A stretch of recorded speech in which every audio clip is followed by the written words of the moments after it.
अस्सलामुअलैकुम and a very good morning at City Air 10। मैं हूं आपकी मेज़बान शाइस्ता रज़ा। आज के दिन का बाकायदा आगाज़ करते हैं एक अच्छी बात से कि नॉर्मली हम लोग देख रहे होते हैं रोज़ाना की बुनियाद पर हमारी एक्सपेक्टेशंस बड़े हाई होते हैं कि हमने अपनी ज़िंदगी में ये करना है, या आज अगर हम उठे हैं या आज हमने कोई काम सोचा है तो हमारी कोशिश होती है कि इसको पाया तकमील तक पहुँचा लिया जाए।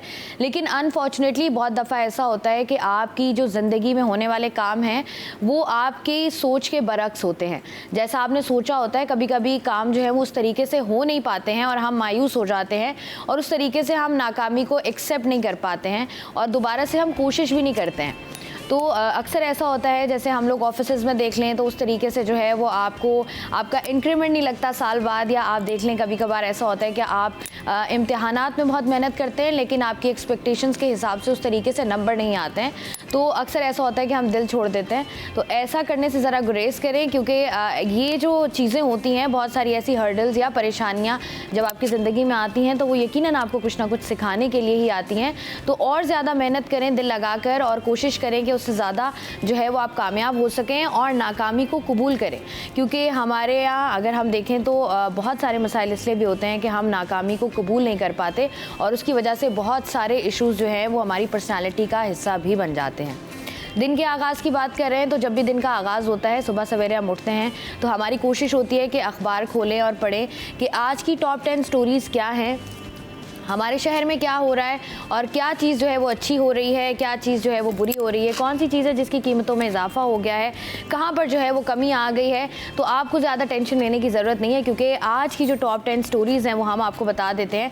सबसे पहले जो है वो आवाम के लिए एक बहुत बड़ी खुशखबरी, बहुत बड़ी तो नहीं कहेंगे लेकिन एक खुशखबरी है, क्योंकि हम देख रहे हैं कि पिछले कई माह से जो है वो पेट्रोलियम मसनूआत की कीमतों में जो है वो कमी की जा रही है। और कल रात को भी हमने देखा कि पेट्रोलियम मसनूआत की कीमतों में कमी की गई और शहरी कुछ ख़ास खुश नज़र नहीं आए, क्योंकि उनका कहना यह है कि 2 रुपये कम करने से जो है वो कुछ ख़ास फ़र्क पड़ता नहीं है। इस पर हम बात करेंगे कि पेट्रोलियम मसनूआत की कीमतों में जो कमी हो रही है, क्या ये देरपा है या ये जो है वो सिर्फ चंद दिनों या चंद माह के लिए जो है वो की जा रही है।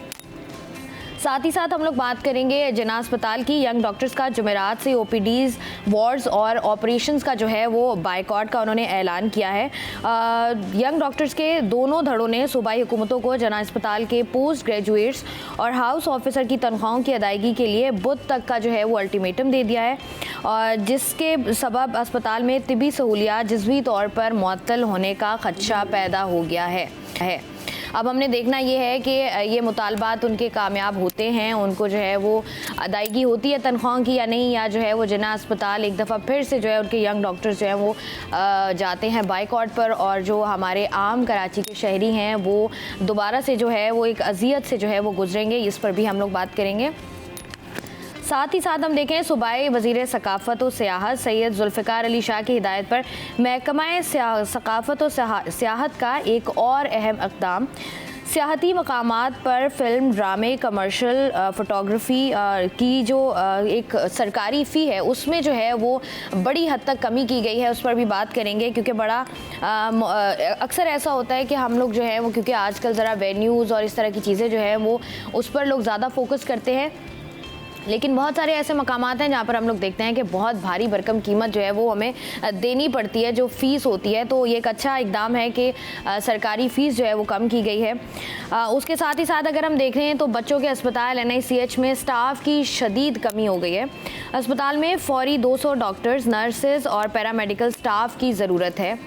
बच्चों का अस्पताल है ये, और यहाँ पर जो है वो स्टाफ की अगर शदीद कमी होगी तो किस तरीके से जो है वो काम होगा, किस तरीके से तमाम तर चीज़ें जो है वो बेहतर हो पाएंगी, ख़ास तौर पर सरकारी अस्पतालों में। इस पर भी बात करेंगे।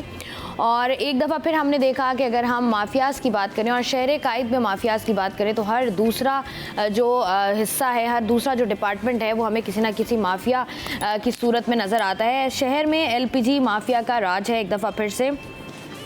अगर हम बात करें तो मुख्तलिफ इलाकों में कीमतें जो है वो 300 रुपये किलो तक जो है वो LPG की पहुंच गई हैं। इस बात करेंगे, और भी बहुत सी खबरें हैं जिन पर हम बात करेंगे और किस तरीके से जो हैं वो तमाम तर चीज़ें सेटल डाउन होंगी, किस तरीके से जो है हम देखेंगे कि चीज़ें बेहतर हो सकती हैं। इन तमाम तर चीज़ों पर बात करेंगे। सकाफती मेले की बात करेंगे। हमने देखा कि आज जो है वो छठा रोज़ है सकाफती मेले का। हमने देखा कमिश्नर कराची की जानिब से कल एक और इकदाम उठाया गया जिस पर जो है वो गदागरों के खिलाफ जो है वो क्रैकडाउन का ऐलान किया गया है। जो बच्चे हम देखते हैं, क्योंकि आपके पास चाइल्ड प्रोटेक्शन ब्यूरो भी है, किस तरीके से गदागरों का एक बड़ा मसला है कि जब आप गदागरों को पकड़ते हैं या उनके खिलाफ क्रैकडाउन करते हैं तो किस तरीके से जो है वो आप उनको कहाँ पर आप रखेंगे, उनको किस तरीके से जो है वो उनको एक बेहतर ज़िंदगी आप दे पाएंगे। क्योंकि माशाल्लाह से क्रैकडाउन हो जाता है लेकिन बाद में समझ नहीं आ रहा होता कि सिचुएशन को किस तरीके से जो है वो बेहतर करना है। इन तमाम तर चीज़ों पर हम लोग आज बात करेंगे और इन तमाम तर खबरों पर बात करने के लिए मेरे साथ हमेशा की तरह जो है वो स्टूडियो में दो गेस्ट मौजूद हैं। सबसे पहले आजिज़ जमाली साहब मौजूद हैं। बहुत बहुत शुक्रिया आजिज़ जमाली साहब। मुझे बताएं कैसे हैं आप? बिल्कुल, दुआएं ज़बरदस्त। आप ठीक हैं? मैं अल्हम्दुलिल्लाह। आपका प्रोग्राम अच्छा जा रहा है। बहुत बहुत शुक्रिया। मुझे बताइएगा कि सबसे पहले अगर हम बात करें पेट्रोलियम मसनूआत की कीमतों में जो कमी हुई है इस पर क्या कहेंगे आप? हम देख रहे हैं कि 2-3 दफ़ा ऐसा हो गया है कि पेट्रोलियम मसनूआत की कीमतों में कमी हो रही है। देखें, जून से लेके मुसलसल कमी हो रही है। जून, जुलाई, अगस्त, सितंबर चौथा महीना है तो कोई 21 रुपये की कमी हुई है इन 4 महीनों के दौरान। ऐसा ही है। तो अब फिर 2 रुपये 7 पैसे की कमी हुई है गुज़िश्ता रोज़। तो लेकिन 300 के लगभग पेट्रोल पहुंच गया था जो अब 250 से नीचे आ गया है, 241 पे आ गया है। ऐसा ही है।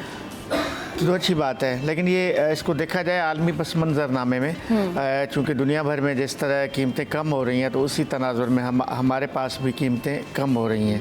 लेकिन मैं जो दूसरी बात करने वाला हूँ कि इस पेट्रोल प्राइसेस के कम होने का आवाम को क्या फ़ायदा मिलता है, ये सबसे अहम बात है। ऐसे है बिल्कुल। यानी 4 महीने में 21 रुपये फ़ी लीटर कम हो गया लेकिन आम आदमी को 1 रुपये का भी फ़ायदा नहीं मिला।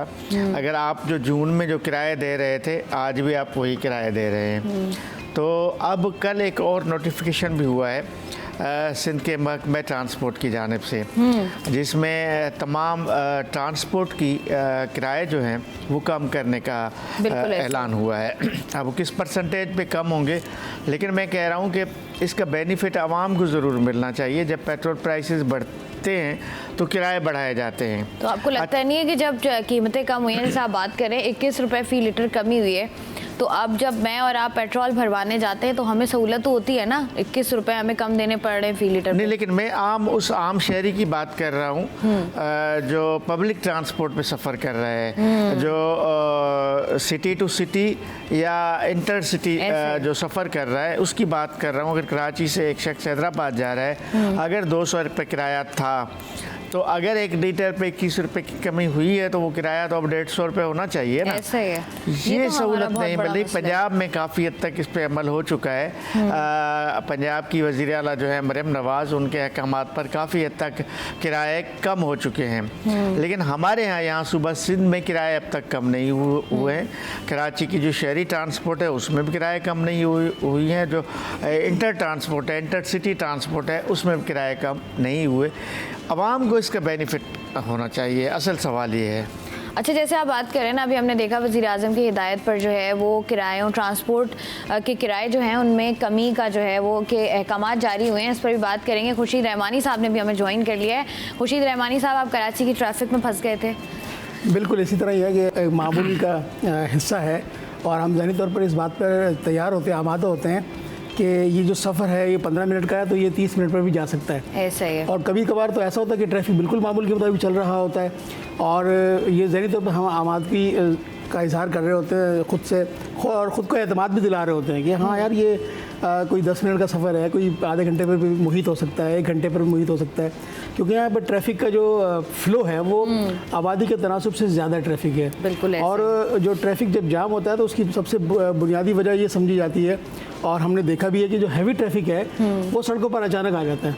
हाँ, तो उसके आने की वजह से जो है वो अक्सर बेशतर जो है वो दफातर से लोग लेट हो जाते हैं, स्कूलों से लेट हो जाते हैं और फिर शिकायत का मौका फिर नहीं हम मिलता है। जैसे लोग जो है वो इंतज़ार कर रहे होते हैं कि कब जो है वो हमारे गेस्ट जो हैं वो स्टूडियो में पहुंचेंगे। अच्छा, हम लोग खुशी रहमानी साहब बात कर रहे हैं पेट्रोलियम मसनूआत की कीमतों में कमी का ऐलान किया गया, साथ ही साथ वज़ीर आज़म की जानिब से भी जो है वो अहकाम जारी किए गए हैं कि जो ट्रांसपोर्टर्स हैं, बड़े ट्रांसपोर्टर्स, जैसे आजिज़ जमाली साहब भी बात कर रहे थे कि उनके किरायों में भी जो है वो कमी की जाए। आप मुझे बताएं कि आलमी मंडी में हम देखते हैं कि जब तेल की कीमतें कम होती हैं तो पूरी दुनिया में पेट्रोलियम मसनूआत की कीमतों में कमी आती है। लोग अक्सर ये बात भी करते हुए हमें अब नज़र आते हैं कि जिस तरीके से पेट्रोलियम मसनूआत की कीमतें कम हो रही हैं, जो हमने नया हमें एक कह लें IMF की जानिब से जो हमें चंद पैसे मिले हैं, ये उसकी तैयारी तो नहीं हो रही कि कुछ अरसे बाद जो है ये अगर 21 रुपये फ़ी लीटर कम हुआ है 4 महीनों में तो ये 50 रुपये फ़ी लीटर बढ़ा भी दिया जाएगा 4 दिनों में। देखिए, ये तो हमेशा से इसी तरह ही होता रहा है कि जो ऑयल की कीमतें हैं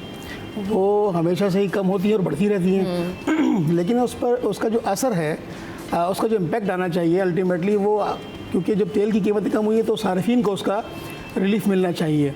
बदकिस्मती से हमारे यहाँ सार्फिन को, जिस राजीव साहब ने बात की कि सार्फिन को या फिर मुसाफिरों को जो ट्रैवल करते हैं उनको इसका जो फ़ायदा है वो फ़ायदा नहीं मिल पाता।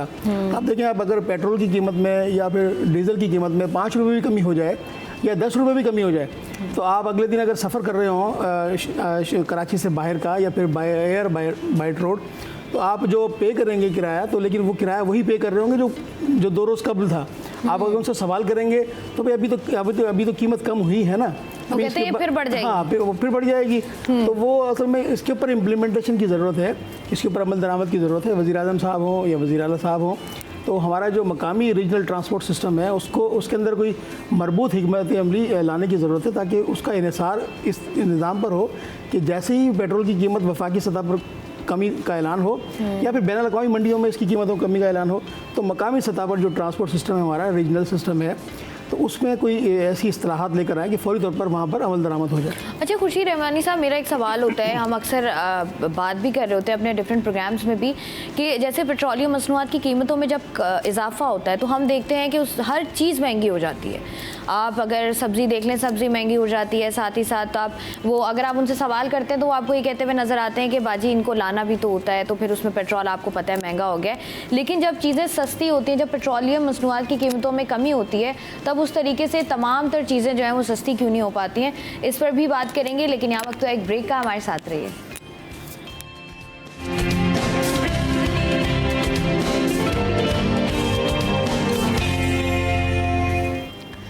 वेलकम बैक जी। बात कर रहे थे हम कि पेट्रोलियम मसनूआत की कीमतों में जो कमी की गई है और जिस तरीके से गुज़िश्ता 4 माह से हम लोग देख रहे हैं कि पेट्रोलियम मसनूआत की कीमतों में मुसलसल कमी की जा रही है, तो उसका डायरेक्टली और इनडायरेक्टली फ़ायदा आवाम को आखिर क्यों नहीं पहुँच रहा है? बताइएगा खुर्शीद रहमानी साहब। पेट्रोलियम मसनूआत की कीमतें कम हो गई हैं, सब्ज़ी भी महंगी है, चिकन भी महंगा है, बाकी आपको चीज़ लेने चले जाएँ वो भी महंगी है, वो क्यों नहीं सस्ते हुए?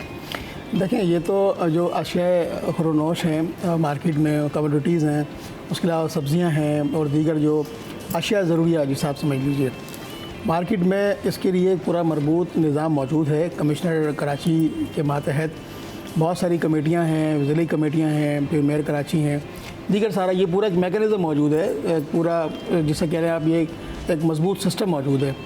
उस सिस्टम की जो रेगुलाइजेशन है, उसके अंदर इम्प्लीमेंटेशन का जो मामला है, आप देखें वो सिस्टम जो है वो मुतारिक होता है सिर्फ रमज़ान मुबारक में। उससे कबल जो है वो सिस्टम कभी कभार कहीं कोई रेड करता है, छापा मारता है, और वो एक आम सा जो रेडी बार होता है उसके ऊपर 5,000 रुपये का जुर्माना आयद कर देता है, और वो बेचारा दिन भर 5,000 रुपये भी नहीं कमा पा रहा था, लेकिन उसको जुर्माना पे करना है। प्रॉब्लम ये आती है कि जो मार्केट की जो जहाँ से सप्लायर होती है, सप्लाई जो मेन मरकज़ी जो मंडी है, वहाँ पर जो है वो सिस्टम मौजूद नहीं है। तो सिस्टम मौजूद तो है, लेकिन उसकी बात वही फिर आती है अमल दरामद नहीं है। सिस्टम पूरा एक मौजूद है, मैकेनिज्म मौजूद है, असिस्टेंट कमिश्नर्स मौजूद हैं, फिर दीगर जो रीजनल कमेटीज़ हैं वो मौजूद हैं। और फिर अब जब बात पेट्रोल की कीमतों पर आती है तो फिर सवाल ये होता है कि जब पेट्रोल की कीमत है, क्योंकि तरसील का निज़ाम पूरा ट्रांसपोर्ट सिस्टम के ज़रिए होता है, क्योंकि जो हमारे ट्रैलर होते हैं, डंपर्स होते हैं, या दीगर जो सारे जो पानी का निज़ाम है वो डंपर्स के ज़रिए हो रहा है। तो उसके अलावा जो हमारी सब्ज़ियों की तरसील है, फिर अशिया खुरोनोश की तरसील है, उससे मुंसलिक हमारा सारा सिस्टम पेट्रोल के ऊपर या डीजल पर यह आता है। तो जब उसकी कीमतें बढ़ती हैं तो वो अल्टीमेट कीमतें बढ़ा देते हैं। और फिर ये जो एक सिस्टम है, ये जो सारा निज़ाम है, या आप जिसके कह लीजिए, क्योंकि हमारे सिस्टम का लफ्ज़ जो है वो किसी और मायने में इस्तेमाल हो रहा होता है, तो आप इसको निज़ाम का लफ्ज़ कैसे? इसमें ये बात तो इन्होंने जो आखिरी बात की ना, सिस्टम की जो बात कर रहे हैं, सिस्टम और ट्रांसपोर्टेशन, सब्जियों की कीमतें, अगर सब्जियां कराची पहुंचती हैं तो कहीं से लाई जाती हैं बाहर से ना, बिल्कुल ऐसे तो वो ट्रांसपोर्टर जब किराए कम नहीं करेंगे तो कीमत कम नहीं होगी।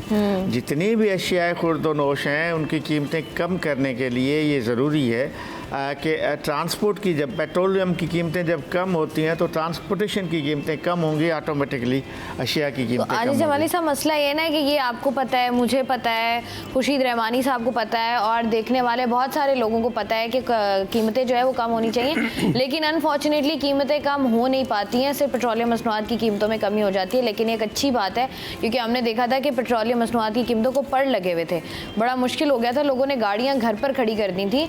अब अगर हम थोड़ा सा आगे बढ़े और हम देखें कि बात करें सरकारी अस्पतालों की, और इनमें कराची का सबसे बड़ा अस्पताल जिन्ना अस्पताल, हम देखते हैं आए रोज़ यहाँ पर डॉक्टर्स एहतजाज पर होते हैं, और अब भी जो है वो दोबारा डॉक्टर्स ने जो है वो बाइकॉट का ऐलान किया। उनका कहना यही है कि जैसे ही अगर उनको उनकी जो तनख्वाहें हैं जो उनको अभी तक नहीं दी गई हैं, अगर वो अदा नहीं की गई तो जुमेरात से जो है वो OPDs और वार्ड्स और ऑपरेशंस के जो है वो बाइकॉट का ऐलान किया जाएगा। अब मुझे बताइएगा आजिज़ जमाली साहब, ये जो आए रोज़ अक्सर लोग बात करते हुए नज़र आते हैं कि जो डॉक्टर्स हैं हमारे यहाँ, ये भी एक माफिया बन गया है, और ये भी डॉक्टर्स, पहले लोग कहते थे कि ये एक ऐसा शोबा है जहाँ पर आप इंसानियत की खिदमत करते हैं, लेकिन यहाँ पर अब ब्लैक मेलर्स लोग ज़्यादा कहते हैं कि जहाँ पर हर शोबे में काली भेड़ें होती हैं, वहाँ पर ऐसा लगता है कि डॉक्टरी भी एक ऐसा शोबा है जहाँ पर आपको इस तरह के मुख्तलिफ मसाइल जो हैं वो नज़र आ रहे हैं, ख़ासतौर पर कराची जैसी शहर में। यंग डॉक्टर्स काफ़ी अरसे से हम देख रहे हैं, बहुत महंगी पढ़ाई भी है इनकी, उसके बाद 70-70 हज़ार रुपये पे नौकरी कर रहे हैं, और वो भी 4-4 महीने से अगर अदा नहीं किया गया, किसको समझते हैं कि ज़िम्मेदार है? देखिए, जिन्ना अस्पताल कराची का एक बहुत ही बड़ा अच्छा अस्पताल है जो पूरे मुल्क को कवर करता है, पूरे पाकिस्तान से यहाँ पे मरीज़ आते हैं। कुछ अर्से से एक प्रॉब्लम भी है कि जिन्ना अस्पताल के जो डायरेक्टर है शाहिद रसूल, उसकी मुद्दत मुलाजमत ख़त्म हो गई है और नए डायरेक्टर को आना है। नए डायरेक्टर ना होने की वजह से एक मसला है अपनी जगह पर, ना तो इसकी जो मुलाजमत है उसको एक्सटेंड किया गया है, ना तो नया डायरेक्टर आ रहा है, जिस वजह से एक थोड़ी सी पेचीदगी हुई। मेरा ख्याल है एहतजाज करना सबका हक है, ज़रूर करें, लेकिन OPDs को बंद नहीं करना चाहिए, एमरजेंसीज़ को बंद नहीं करना चाहिए, क्योंकि ये एक ऐसा मसला है। आप देखें इस OPD में कोई बलूचिस्तान से मरीज़ आ रहा होगा, कोई सिंध के दूर दराज इलाके से आ रहा होगा, और ये गरीब लोग हैं। जो सरकारी अस्पताल में आने वाले लोग हैं वो इंतहाई गरीब लोग होते हैं, जो पता नहीं कहाँ से किराए भर के आ रहे होंगे। अगर OPD बंद होगी, उसको कोई देखने वाला नहीं होगा, उसका कोई ट्रीटमेंट करने वाला नहीं होगा, तो उस बेचारे से क्या गुजर रही होगी, उस मरीज़ के साथ क्या असर हो रहा होगा जो या तो बलूचिस्तान के। आप अंदाज़ा नहीं कर सकते कि एक गरीब आदमी कितने मुश्किलात से गुज़र कर जिन्ना अस्पताल तक पहुंचता होगा। हम तो कराची में बैठे हुए ना, चले मैं तो मलीर से बस में बैठा पहुंच गया अगर आम मरीज़ है, लेकिन जो दूर दराज इलाकों से आने वाले, इवन KP से लोग जिन्ना अस्पताल में आते हैं, बलूचिस्तान से आते हैं, सिंध के तमाम इलाकों से आते हैं, तो इसको मेरा ख्याल है डॉक्टर्स को अपनी OPDs बंद करने वाले हड़ताल पे नज़रसानी करनी चाहिए, इमरजेंसीज़ को बंद करने पे नज़रसानी करनी चाहिए। हाँ, आप एहतजाज करें, डिमांड्स ज़रूर करें, आपको हक़ है। अगर तनख्वाह नहीं मिल रही, तनख्वाह जो है डॉक्टर्स का या किसी भी सरकारी मुलाजिम का हक़ है, राइट है, वो उसको मिलनी चाहिए, उस पर कोई पाबंदी नहीं होनी चाहिए। और ये मैं समझता हूँ कि इंतज़ामी तौर पे ये नाअहली है ना। अब आप देखिए, जैसे आप बात कर रहे हैं आजिज़ जमाली साहब, आपकी बात भी काट रही हूँ कि 850 पोस्ट ग्रेजुएट्स और 600 हाउस ऑफिसर्स हैं जिनको गुज़िश्ता 3 माह से तनख्वाह नहीं मिली। अब जैसे हम लोग बात कर रहे हैं कि गरीब बहुत सारे, क्योंकि जिन्ना अस्पताल एक ऐसा अस्पताल है जहाँ पर पूरे पाकिस्तान से जो है वो उनको मुख्तलिफ हॉस्पिटल से रेफ़र किया जाता है कि आप अपने मरीज़ को जिन्ना लेकर चले जाएँ। लेकिन यहाँ पर भी अगर जो डॉक्टर्स हैं उनमें भी हम जब देखते हैं, और जब मैं ख़ुद भी मैंने डॉक्टर्स से बात की थी, तो वो कहते हैं कि हम उधार ले लेकर ज़िंदगी गुजार रहे हैं अपनी। एक बंदा जब रोज़ घर से निकलता है, कहीं भी काम करने जाता है, अब जैसे हम यहाँ काम करने आते हैं, कोई इंसान अस्पताल जा रहा है तो उसकी जॉब ही, अब वो जा रहा है और पिछले 3 महीने से अब आप सोचें कि एक तो उसकी तनख्वाह 60,000 रुपये और उसके बाद उसको 60,000 रुपये भी नहीं मिलेगा, तो मुझे बताएं कि वो फिर एमरजेंसीज़ और OPDs बंद नहीं करेंगे? बिल्कुल, ये आपकी बात बिल्कुल वजह है, लेकिन जो आजिज़ साहब ने बात की, देखें फैसला साहबा, डॉक्टर्स का जो पेशा है एक मसीहा का पेशा कहलाया जाता है कि मरीज़ डॉक्टर के पास पहुंचकर अपने आप को पुरसुकून पाता है और डॉक्टर की ये तसल्ली कि आप जल्द ठीक हो जाएंगे और परेशान ना हो, तो इतना कह देना मरीज़ के लिए काफ़ी होता है। और जिना अस्पताल जो है पाकिस्तान में सबसे ज़्यादा मरीज़ यहाँ पर अकोमोडेट होते हैं। अभी गुज़िश्ता रोज़ सिंध हेल्थ केयर कमीशन ने भी इसको रजिस्ट्रेशन देने से मना कर दिया है कि ये यहाँ पर इंतज़ामी उमूर का ये मामला है, फिर उसके अलावा सेहत के दीगर मामला हैं और ये जो OPDs बंद करने वाला मामला है। बेशतर मरतबा हम खुद इसका शिकार हुए हैं कि कई हमारे जानने वाले, कोई मीडिया पर्सन, कोई कुछ वहाँ पर मौजूद, किसी को इलाज मालजे की ज़रूरत है तो हम खुद वहाँ पहुँचे, लेकिन OPDs बंद हैं। वहाँ मरीज़ों की सूरत देख के तो आप यकीन करें हम खुद परेशान हो गए।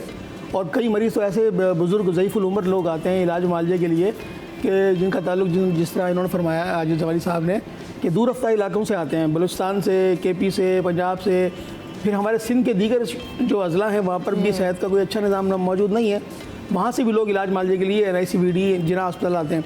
आप उस सूरत में आप मुझे बताइए कि अगर जिना अस्पताल की OPD अगर बंद है बसूरत एहतजाज, तो मुझे बताएं वो मरीज़ कहाँ रुकेगा, कहाँ ठहरेगा और उसका जो मर्ज़ है वो मज़ीद बढ़ जाएगा। तो इस इंसानियत की खिदमत की खातिर उन्हें मेरे ख्याल से इस फैसले पर नज़रसानी करनी चाहिए और फिर जो उनके मुतालबात हैं जायज़, क्योंकि देखें जो उनका माहाना वजीफ़ा है उसको तो कंसिडर करना चाहिए, उसको अकोमोडेट करना चाहिए जो इंतज़ामी उमूर है। लेकिन इस सारे मामले को देखते हुए मेरे ख्याल से वज़ीर सिंध साहब और सूबाई वज़ीर सेहत अज़रा पेशो साहिबा, उनको इस मामले पर जो है वो नज़रसानी करनी चाहिए कि इससे आम शहरी, जो आम मरीज़ है उसको नुकसान पहुंचता है, सिंध के शहरी को नुकसान पहुंचेगा, पाकिस्तान के शहरी को नुकसान पहुंचेगा अगर उनकी OPDs बंद होती हैं। अच्छा खुर्शीद साहब, जैसे कुछ चीज़ें ऐसी होती हैं ना कि जिनको अगर आप थोड़ा सा डिले भी कर लो तो आप कहते हो कि ठीक है ये हो जाएगा, इससे कोई ऐसे आपकी लाइफ पर इम्पैक्ट नहीं आएगा, लेकिन वहीं पर जैसे हम सेहत के शोबे की बात कर लें, आपको पता है और खुदा न खास्ता मतलब अल्लाह ना करे कि कोई अस्पताल कभी भी जाए, लेकिन जब भी आपका अस्पताल जाना होता है, ख़ासतौर पर सरकारी अस्पतालों में जाना होता है, इस कदर सूरत हाल ख़राब होती है कि आप लोगों को, आपको खड़े होकर ख़ुद आप वो फील कर रहे होते हो कि यार ये मरीज़ जो है वो कितनी अजियतों से यहाँ तक पहुँचे, उसको बेड नहीं मिल रहा या उसको इंजेक्शंस नहीं मिल रहे, डॉक्टर्स तक उसको पूछ नहीं रहे, लेकिन वहीं पर जो है वो डॉक्टर्स के भी कुछ राइट्स हैं और जब आप किसी इंसान की बात नहीं मानते हैं तो वो फिर जो है वो एक एक्सट्रीम लेवल तक जाता है और ये भी एक उसी लेवल का नतीजा है कि जितने भी यंग डॉक्टर्स हैं उनका कहना यही है कि अगर जुमेरात तक उनको जो है वो अदायगी नहीं की गई उनकी तनख्वाहों की, तो फिर जो है वो तमाम तर OPDs और एमरजेंसीज़ जो हैं वो उसको बंद कर देंगे। साथ ही साथ एक और बात है कि जैसे हमारे सूबाई वज़ीर सकाफ़त हैं सैयद जुल्फ़िकार अली शाह, उनकी हिदायत पर जो है वो महकमा सकाफ़त और सियाहत का एक और इक़दाम उठाया कि ये जो कमर्शियल वीडियोस बना करती हैं, ड्रामास बना करते हैं या ब्राइडल शूट्स के लिए आजकल लोग जो हैं वो बड़ी एस्थेटिक लोकेशंस ढूंढ रहे होते हैं, हिस्टोरिकल लोकेशंस ढूंढ रहे होते हैं, तो एक सरकारी फ़ीस होती है अगर आप कहीं भी जाते हो और उसको वहाँ पर जो है वो आपने शूट करना होता है, आपको परमिशन भी चाहिए, आपको फ़ी भी पे करनी है, उस फ़ी में जो है वो कमी की गई है। अब जो हैरान कौन बात है, अगर हम मुंजो दाड़ों की बात करें, अगर हम ये मकली की बात करें, तो वहाँ पर जो फ़ीस थी वो 2 लाख रुपए थी और उसको कम करके 50,000 रुपये कर दिया गया है। साथ ही साथ अगर हम बात करें कायदे आज़म हाउस म्यूज़ियम की, तो वहाँ पर जो है वो फ़ीस 1 लाख रुपए थी और वो कम करके कर दी गई है 30,000 रुपये। मतलब ये उन तमाम लोगों के लिए जो है वो बहुत अच्छी बात है, ख़ास तौर पर लड़कियों के लिए बहुत अच्छी बात है, क्योंकि लड़कियां ज़रा ज़्यादा शौकीन होती हैं पिक्चर्स वगैरह की, वीडियोस वगैरह की, उनको बनानी होती हैं और आपके पास अच्छी लोकेशन इतनी कम कीमत में मिल रही हो तो फिर आप कहीं और नहीं जाते हो। तो क्या वो सोच थी जिसके तहत जो है ये ऐलान किया गया, ये कमी की गई, इन पर भी बात करेंगे, लेकिन यहाँ पर वक्त तो एक ब्रेक का हमारे साथ रही है।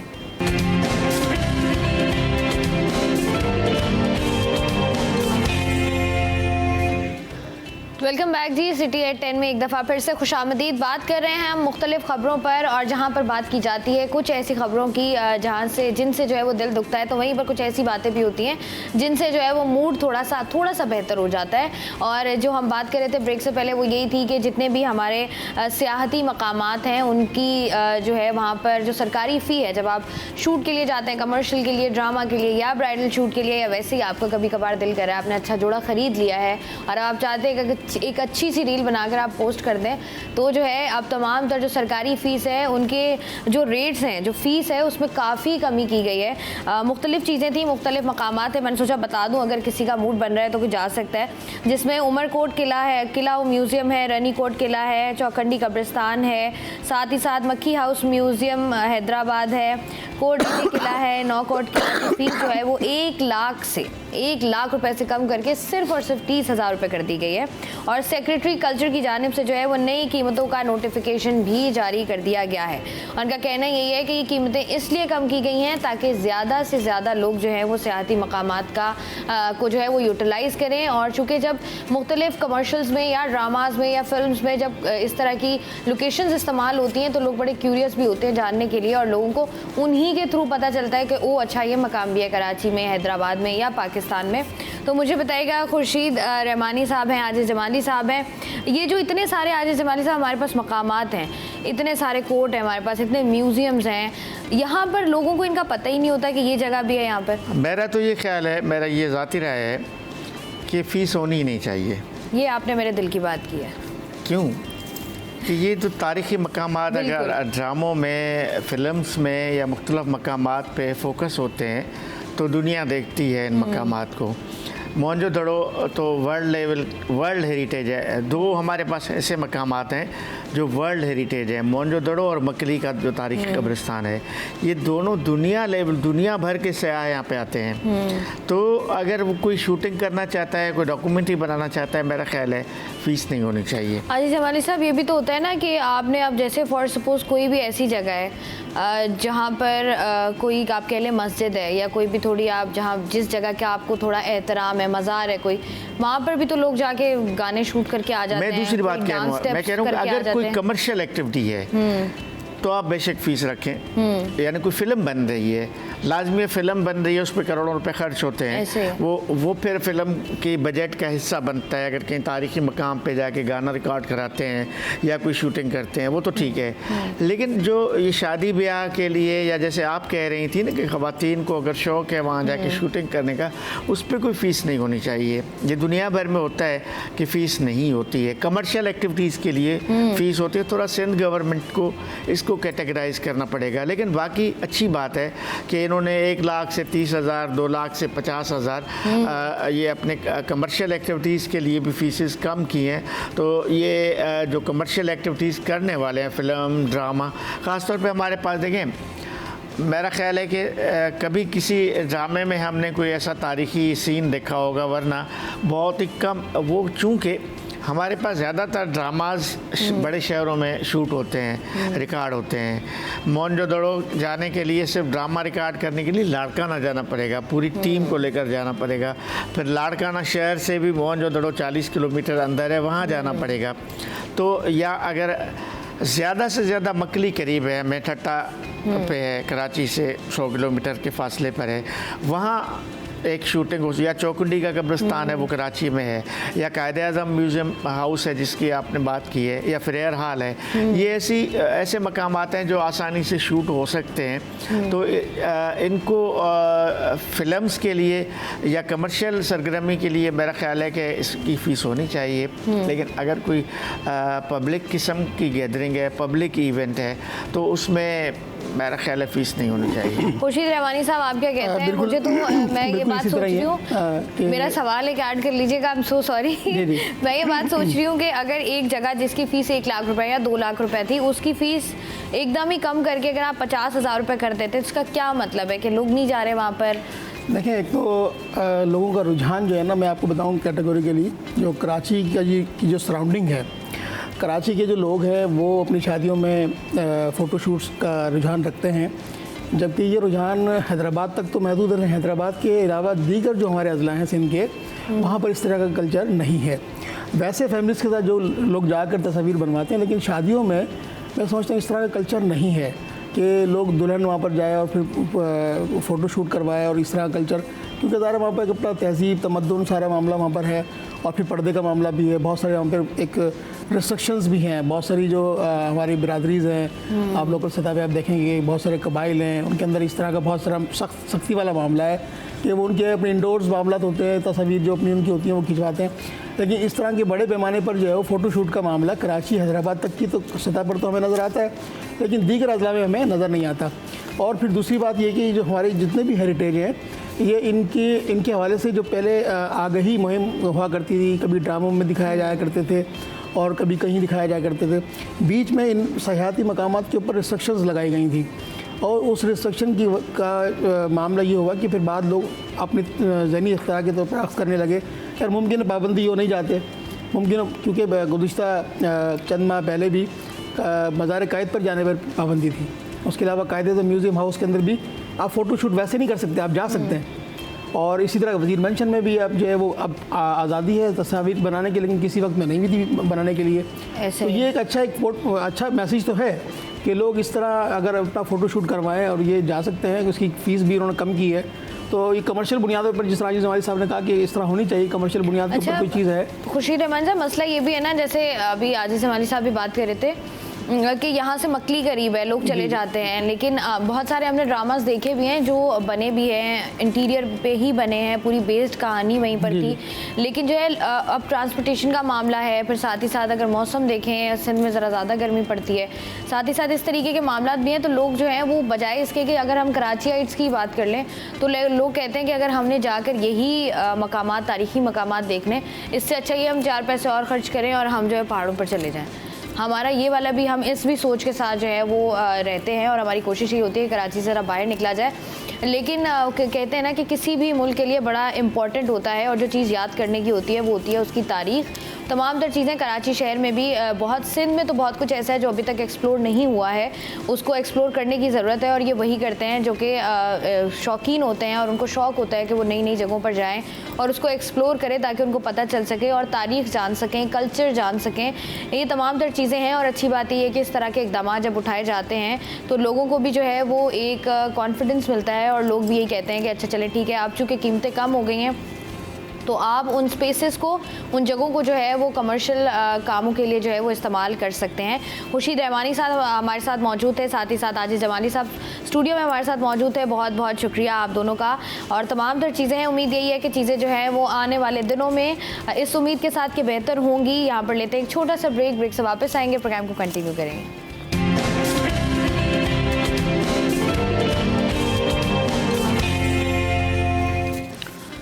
वेलकम बैक जी, एक दफ़ा फिर से खुशामदीद सिटी एट 10 में। और आज का दिन जो अगर हम देखें, आज है 1 अक्टूबर, और 1 अक्टूबर को जो है वो international day of older persons celebrate किया जाता है। और हर साल जब ये दिन सेलिब्रेट किया जाता है तो एक थीम के साथ सेलिब्रेट किया जाता है, और इस साल की अगर हम थीम की बात करें जो कि 2024 की थीम है, वो है एजिंग विद डिग्निटी।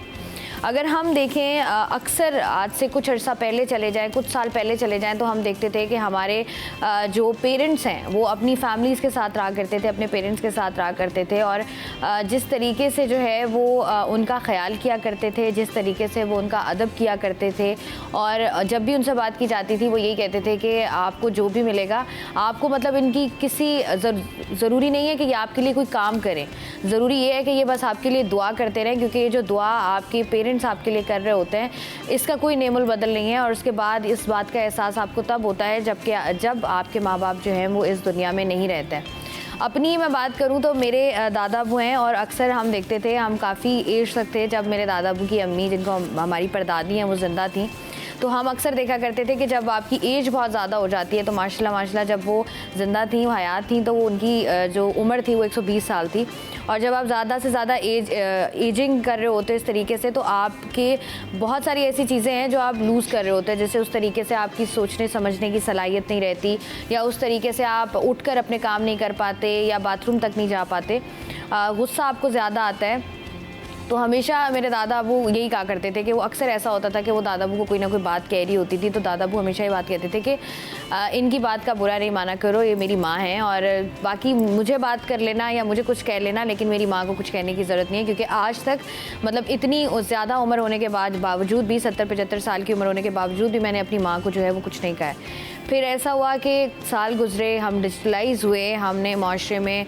हमने अपने आप को वो कह लें कि हम इस तरीके के मॉडेस्ट बन गए कि हमने जो है वो यूरोपियन कल्चर अडॉप्ट किया। इतनी बड़ी नेमत जो हम देखते थे, और हम बड़े फ़ख्र से बात बताते थे कि हम उन फैमिलीज़ में से हैं, या हमारे घरों का कल्चर ऐसा है जहाँ पर जो है वो हम अपने माँ बाप के साथ रहते हैं। हमारे माँ बाप हमारी खुशी में खुश होते हैं, हमारे दुखों में जो है वो भी गमगीन होते हैं। लेकिन फिर जो है वो एक ऐसा कल्चर स्टार्ट हुआ जहाँ पर हमने देखा कि पाकिस्तान में भी जो है वो ओल्ड एज होम्स बनने लग गए, और फिर आहिस्ता आहिस्ता वहाँ पर जो है वो हमारे बुज़ुर्गों की तादाद भी बढ़ने लगी। और अब अगर आप किसी भी ओल्ड एज होम का विज़िट करते हैं तो आपको ये जानकर शदीद हैरत होती है कि वहाँ पर इतनी बड़ी तादाद में लोग मौजूद हैं। और ये सिर्फ वो लोग नहीं हैं जो आप ये कह लें कि जिनके पास तालीम की कमी है, या जिनके पास शऊर की कमी है, या जिनके पास पैसे की कमी है। तीनों चीज़ें होने के बावजूद भी जब आपकी अक्ल पर पर्दे पड़ जाते हैं तो फिर इस तरीके का वो वक्त आप पर आता है जब आपको लगता है कि ये वो माँ बाप जिन्होंने आपको बोलना सिखाया, जिनसे आपने सीखा। आपने जब आप छोटे होते हो, इंसान जब बच्चा होता है तो उसको नहीं पता होता, वो वही सीखता है, वही करता है जो उसके माँ बाप उसको सिखाते हैं। लेकिन बड़े होकर आपको जो है वो वही माँ बाप की कोई बातें, कुछ हरकतें, कुछ आदत आपको जो है वो इतनी बुरी लग रही होती हैं, और आपको लग रहा होता है कि अगर माँ बाप घर पर रहेंगे तो फिर आपका गुजारा मुश्किल हो जाएगा। तो आप उनको जो है वो ओल्ड एज होम्स में भेज देते हैं। वो कहते हैं बुज़ुर्गों का जो है वो दुआएँ काफ़ी होती हैं, और बुज़ुर्गों का घर पर होना ही जो है वो काफ़ी होता है। इसी पर आज बात करेंगे, क्योंकि आज जो है वो international day of older persons मनाया जा रहा है, और इसी पर बात करने के लिए स्टूडियो में मेरे साथ मौजूद हैं सिस्टर फजीलत, अस्सलाम वालेकुम। साथ ही साथ रबिया मौजूद हैं मेरे साथ, और जाफर हुसैन साहब मेरे साथ मौजूद हैं। अस्सलाम वालेकुम। वालेकुम अस्सलाम। कैसे हैं सर आप? अल्हम्दुलिल्लाह। मुझे बताइएगा, सबसे पहले हम जाफर साहब आपसे शुरू करते हैं कि ये वाला जो कल्चर हमने अडॉप्ट किया कि हम जो हैं वो अपने माँ बाप को ओल्ड एज होम भेजते हैं, हम इनकी खिदमत नहीं कर पा रहे, या कुछ भी रीज़न्स हैं, क्या रीज़न्स होते हैं कि बच्चे ये वाला कदम उठाते हैं? असल में टाइम इज़ मनी। पहले जो कल्चर था वो जॉइंट फैमिली कल्चर था, उसमें सब मिलजुल के रहते थे, नाना दादा और बहन भाई सब मिल के रहते थे। लिहाजा कोई बीमार भी अगर हो जाता था या कोई एक्सीडेंट हो जाता था तो वो घर पे ही उसका इलाज होता था, और कोई ना कोई उसको देखने वाला होता था। लेकिन जब से कल्चर चेंज हुआ है और जॉइंट फैमिली सिस्टम ख़त्म हुआ है और ये सिंगल फैमिली सिस्टम शुरू हुआ है, तो उसकी वजह से लोगों के पास टाइम कम हो गया। और टाइम इसलिए कम हो गया कि जब सिंगल फैमिली रहेगी तो फिर मियाँ भी काम करते हैं, बीवी भी काम करती है। अब मियाँ अगर घर चले गए, बाहर चले गए अपने ऑफिस, तो बीवी चली गई पढ़ाने के लिए, बच्चे स्कूल चले गए। अब जो दादा है या नाना है वो घर पे अकेले रह जाते हैं। लिहाजा अब ये मसला पैदा हुआ कि ये किसी तरह से कंप्रोमाइज़ हो जाए कि अगर हम आपको दारुल सकून भेजते हैं तो वहाँ पर टेक केयर करने वाले आपको हर वक्त मौजूद मिलेंगे। और वहाँ दारुल सकून एक ऐसी जगह है जहाँ ओल्ड एज होम है, ओल्ड एज होम है। और आज इत्तेफाक से हम वर्ल्ड ओल्ड एज डे मना रहे हैं, और इस सिलसिले में मैं अपने प्यारे प्यारे बुज़ुर्गों को मुबारकबाद दूंगा।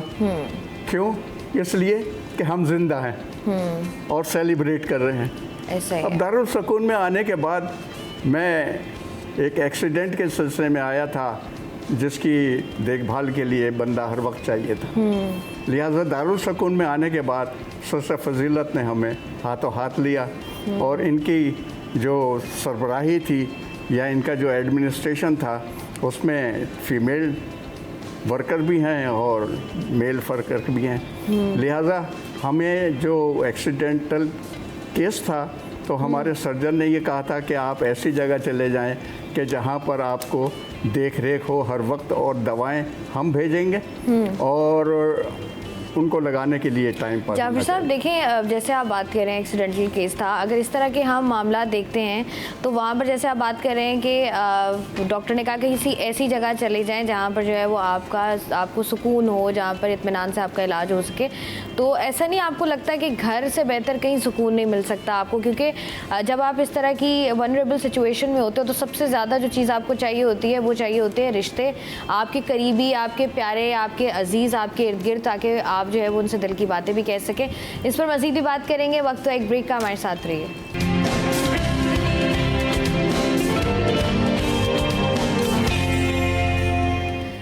वेलकम बैक जी। सिटी एट 10 में एक दफ़ा फिर से खुशामदीद। बात हम कर रहे हैं 1 अक्टूबर की, जो कि मनाया जाता है international day of older persons, और हमारे साथ जो हैं वो पेरेंट्स मौजूद हैं, और साथ ही साथ हमें जो है वो स्टूडियो में ज्वाइन किया है सैवियो परेरा साहब ने, जो कि CEO हैं दारुल सुकून के। और दारुल सुकून जिस तरीके से काम कर रहा है, जिस तरीके से तमाम तर जितने भी हमारे घरों के बड़े हैं, जिनको कुछ लोगों ने जो है, कुछ बच्चों ने अपने घरों से निकाला या जो भी सर्कमस्टांसेस थे, उनको जो है उनकी टेक केयर और उनकी पूरी देखभाल, उनकी किस तरीके से उनको ट्रीटमेंट चाहिए, वो तमाम तर मामला बहुत अच्छे तरीके से देख रहे हैं। सैवियो परेरा साहब से भी बात करेंगे। रबिया हमारे साथ मौजूद हैं, काफ़ी खामोश है, इनसे ज़रा बात करते हैं। रबिया, मुझे बताइएगा कितना टाइम हो गया आपको दारुल सुकून में? 2 साल हो गए। 2 साल हो गए आपको। कैसे आई आप दारुल सुकून? हुआ क्या हुआ था? कौन छोड़ के गया था आपको? तो हमारी भावज थी ना, उनकी बहन की नंद ने छोड़ा था, कहीं वहाँ खुश रहेंगी यहाँ दारुल सुकून में।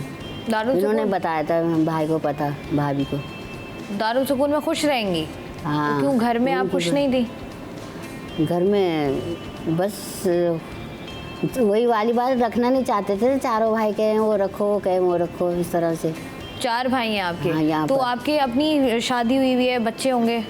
नहीं ना, बता रही हूँ, एक ही बेटा हुआ था पहले मियाँ से, आसिफ अली से। हाँ। और आपके मियाँ का इंतकाल आप बता रही थी ब्रेक में 2000 में हो गया था, सन 2000 में। हाँ, 90-98 में पता नहीं, ऐसे ही हुआ था, 98। 1-2 साल। अच्छा, उसके बाद आपका जो बेटा है वो किधर है? वो उसका भी इंतकाल हो गया। उसको मुझसे एदी में अलग कराया था। मुझसे कहने हम तुम्हारी शादी करेंगे। मुझे क्या मालूम, 4-5 लोग थे, तो वहाँ पर इधर पहले मुझे दे छोड़ कर आए, पता नहीं कौन सा था, फिर इसको बच्चे को वहाँ से उठा गए। तो आपका बच्चा जो है उसका इंतकाल जब हुआ तब वो ईदी में था? हाँ, हाईवे पे। तो वहाँ पर आपको किसने बताया कि इसका इंतकाल हो गया? वहाँ पर भाई ने बताया कि इसका इंतकाल हो गया अहमद का। उसके बाद से आपको दारुल सुकून जो है वो आपकी भावज की नंद ने छोड़ा? हाँ, उन्होंने बताया था उनको।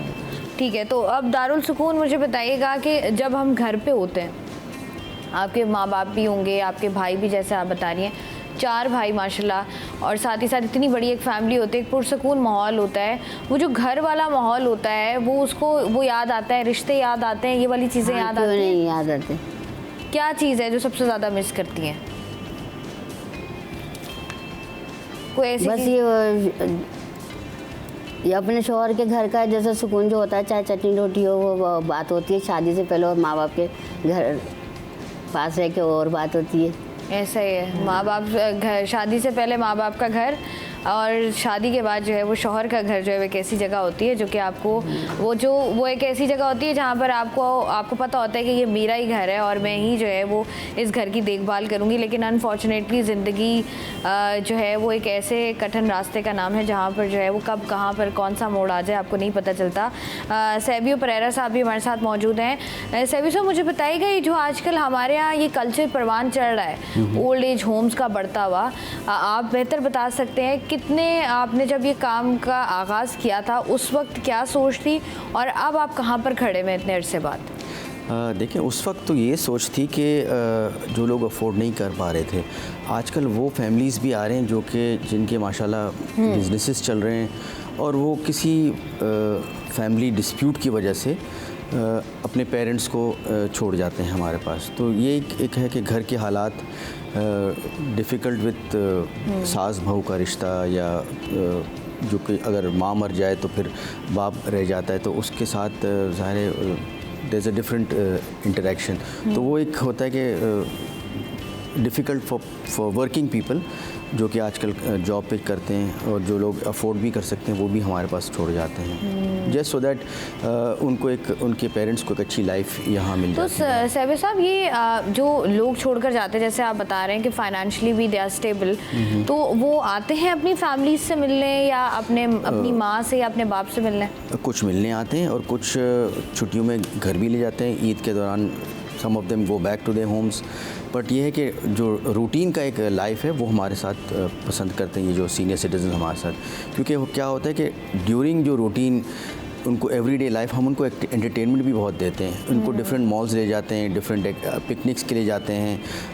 परसों ये किसी डोनर ने इनके लिए डिनर स्पॉन्सर किया था, तो 15-20 लोग गए थे कि एक शायर फैसल पे एक बैंक्वेट है, तो इसी तरह यहाँ पर इनकी एंटरटेनमेंट होती है। और फिर यहाँ पर रहने से ये क्या होता है कि इनके साथ इनकी एज के और लोग मिल जाते हैं, जो कि घर में वो माहौल जो कि लोग उनसे बात करने के लिए, तो यहाँ पर इनके साथ ये होता है कि इनके एज के दूसरे मिल जाते हैं जो उनके साथ इनके कंपेनियंस बन जाते हैं।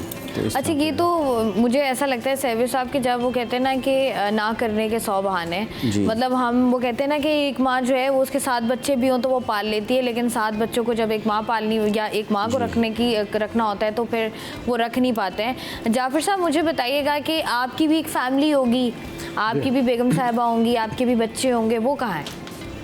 इत्तेफाक की बात यह है कि जब कोविड-19 आया तो मेरी बीवी तो उसमें इंतकाल कर गई और मेरा ऑपरेशन होना था उस ज़माने में। मेरा L1 मोहरा जो था मेरा वो डैमेज हो गया था, मैं गिर गया था, तो मुझे हॉस्पिटल वालों ने निकाल दिया कि आप लोग घर जाइए, कोविड-19 आ गया है और आप 15-20 दिन के बाद फिर आइए, फिर आपका ऑपरेशन होगा। लिहाजा हम घर भेज दिए गए और उन्होंने चलते वक्त हमसे ये कहा कि अगर आप घर पे आराम से स्ट्रेट भी लेटे रहेंगे तो ये आपका L1 मोहरा जो है ये रिपेयर हो जाएगा नेचुरल वे में। तो मेरा बेटा, मेरे बच्चे, मेरी 2 बेटियां हैं, 1 बेटा है। मेरा बेटा बैंक में काम करता है, अच्छी पोजीशन पे काम करता है। मेरी एक बेटी डॉक्टर है, मेरी एक बेटी आर्मी स्कूल में पढ़ाती है।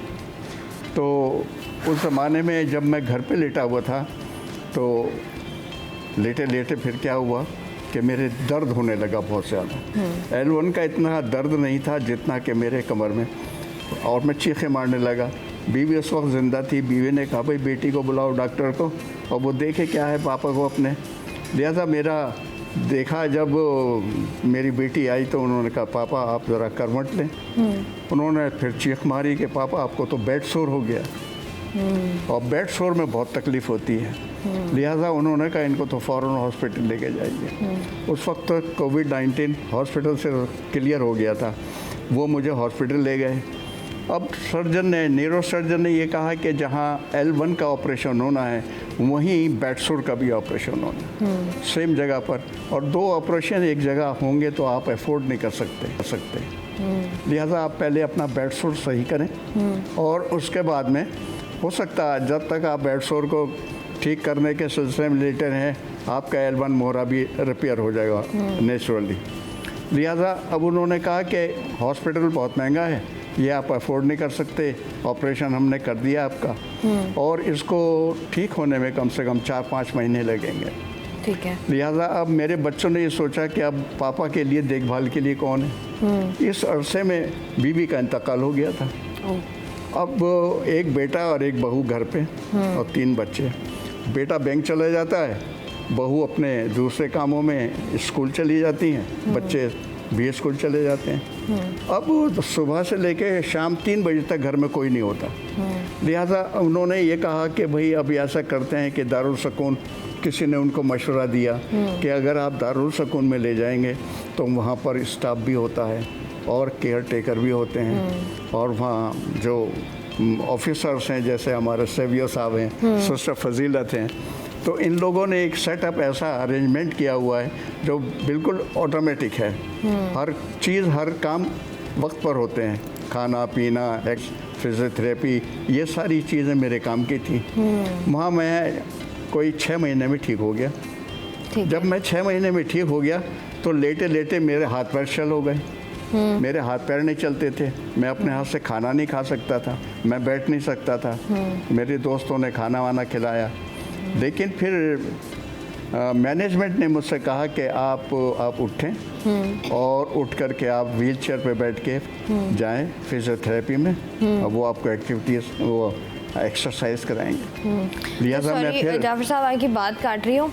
जिस तरीके से हमें जो है वो सिस्टर फजीलत ने एक बार फिर से ज्वाइन कर लिया, इनसे बात करते हैं। मुझे बताइएगा, जिस तरीके से हम लोग देखते हैं, और मैं कुछ 1-2-3 दफ़ा मैं दारुल सुकून आई भी हूँ, जिस तरीके का वहाँ पर आप लोगों का एनवायरनमेंट है कि जिस भी इंसान को, किसी भी इंसान को फिज़िकल एक्टिविटी की ज़रूरत है या उसको किसी ना किसी मेंटल ट्रीटमेंट की ज़रूरत है, तो आप लोग कोशिश कर रहे होते हैं।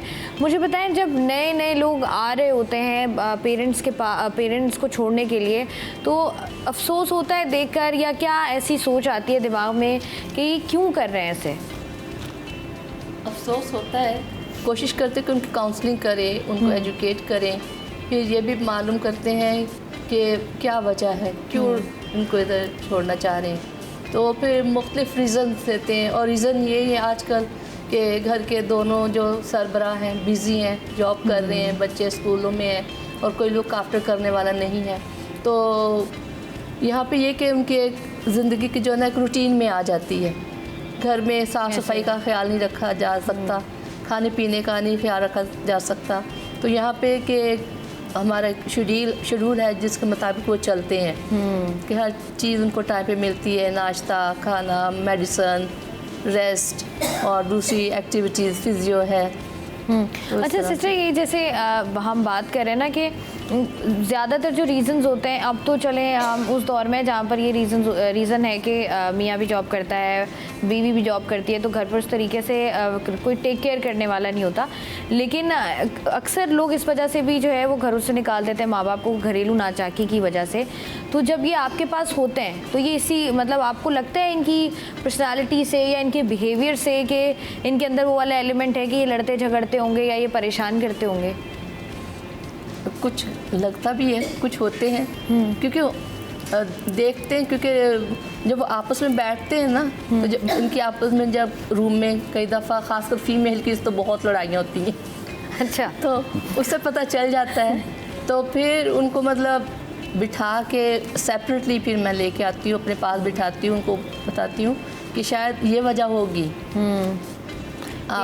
आपकी तरफ से भी कोई ना कोई बात हुई होगी, तो इस वजह से आप यहाँ हो, तो फिर रियलाइज़ करती हैं। अच्छा सैफी साहब, जिस तरीके से हम बात कर रहे हैं, अगर हम बात करें दारुल सुकून की, किस तरीके से जो है वो जितने भी लोग हैं जो यहाँ पर रह रहे हैं, क्या प्रोसीजर है, किस तरीके से लोगों की टेक केयर की जाती है, और आगे आपकी क्या जो है वो कह लें विज़न है, क्या थॉट है आपका?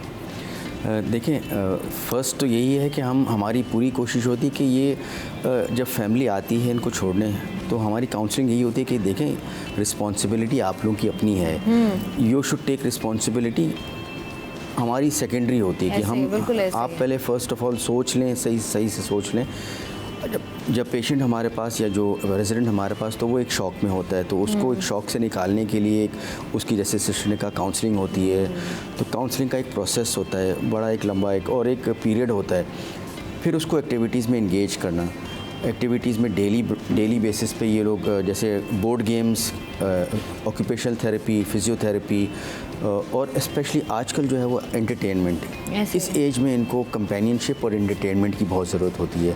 तो हमारी यही कोशिश है कि जितने भी इनके साथ वो एंटरटेनमेंट या आउटिंग्स करवाएं, उनसे इनका जो इनका जो माइंड है थोड़ा सा डाइवर्ट हो जाए। माइंड डाइवर्ट होना भी बड़ा ज़रूरी है, और जैसे सैफी साहब बात भी कर रहे हैं कि जो है कंपेनियनशिप इस उम्र में आपको चाहिए होती है, कोई ऐसा शख्स आपको चाहिए होता है जिससे आप बातें कर सकें, कुछ देर के लिए सही, कुछ उनकी बातें सुन सकें, कुछ वो आपसे बातें जान सकें, बस यही है जो वो चाहते हैं। और अगर आपके घरों पर जो हैं वो घरों में आपके पेरेंट्स मौजूद हैं, आपके बड़े बुज़ुर्ग मौजूद हैं, तो कोशिश करें कि उनकी इज़्ज़त, एहतराम और वक़ार के साथ जो है वो उनको घरों में रखें, क्योंकि यही वो लोग हैं जिन्होंने आपको बड़ा किया है। सिस्टर फजीलत हमारे साथ थी, सैवी परेरा साहब हमारे साथ मौजूद थे, साथ ही साथ जाफ़र हुसैन और अभी हमारे साथ मौजूद थी। आप सबका बहुत बहुत शुक्रिया। प्रोग्राम का सिलसिला जारी है, वक्त हुआ एक ब्रेक का, हमारे साथ रहिए।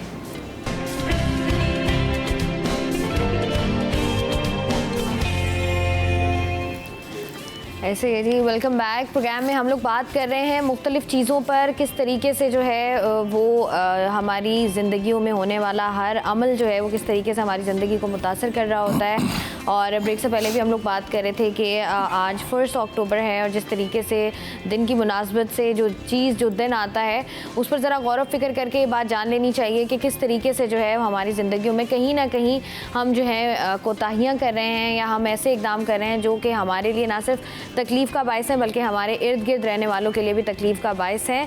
आज जो है हम लोग बात 1 अक्टूबर के हवाले से कर रहे थे, तो ज़रा थोड़ा सा पीछे जाते हैं, 29 सितंबर की बात करते हैं जब था इतवार। और इतवार को जो है वो Food Loss and Waste Day मनाया गया, क्योंकि हम देखते हैं कि अगर आजकल की रूटीन में हम लोग देखें तो हम लोग अक्सर जो है वो खाना खाने जाते हैं तो वहाँ पर बूफे होता है और हमारी कोशिश ये होती है कि अगर हमने पर पर्सन 4,000 या 6,000 रुपया दिया है तो हम अपने पैसे पूरे करके निकलें, चाहे अगले दिन हमें फूड पॉइजन हो जाए।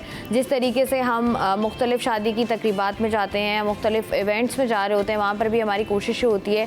और जिस तरीके से हम लोग खाना देख रहे होते हैं दूसरों की टेबल्स पर, वो इस तरीके से खानों के पहाड़ बने हुए होते हैं और आप 1 या 2 चम्मच लेते हैं और आपको अच्छा नहीं लगता तो आप वो टेबल पर रखी हुई प्लेट एग्जैक्टली वैसे ही छोड़कर आप दोबारा एक और प्लेट पकड़ते हैं और आप चले जाते हैं कुछ और खाने। अक्सर ऐसा होता है कि बहुत सारी पहले हम ये देखते थे कि आपको कहा यह जाता था कि आपने अपनी प्लेट, खाने की प्लेट जो है वो मुकम्मल तौर पर साफ़ करनी है। अगर आप ग्लास में पानी पी रहे हैं या कोई सॉफ्ट ड्रिंक पी रहे हैं, कुछ भी पी रहे हैं, तो आपने अपना ग्लास खाली करना है। लेकिन आजकल जो है अगर कोई इंसान अपनी प्लेट साफ़ करता है तो हम उसको कहते हैं कि यार ये तो बहुत भूखा है, इसको तो बहुत भूख लगी, मतलब ये तो चीज़ छोड़ी ही नहीं इसने, या हम उसको इस तरीके से तनकीदी नज़रों से देख रहे होते हैं कि भाई इसने तो कुछ बहुत ही गलत काम कर दिया है। आजकल का ट्रेंड है, आजकल का फैशन है कि आपने कुछ भी खाना है तो आपने प्लेट में थोड़ा सा छोड़ना है ताकि अगले बंदे को पता चले कि भाई ये जो है ना ये अपने घर से खा कर आए हैं और ये पहली दफ़ा चीज़ नहीं देख रहे।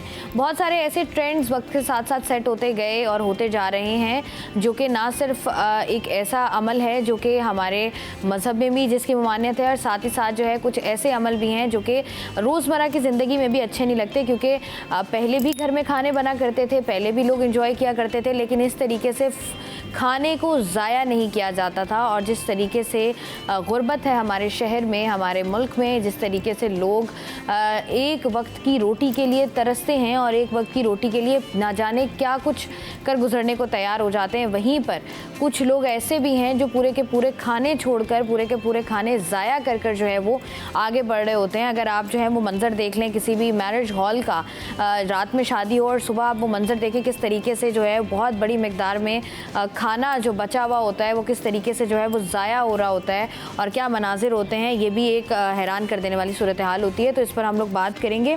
इस पर जो है वो स्टूडियो में मुझे है सैयद मुफ्ती शहरियार दाऊद साहब ने, इनसे बात करते हैं। अस्सलाम वालेकुम। वालेकुम अस्सलाम वरहमतुल्लाहि वबरकातुहू।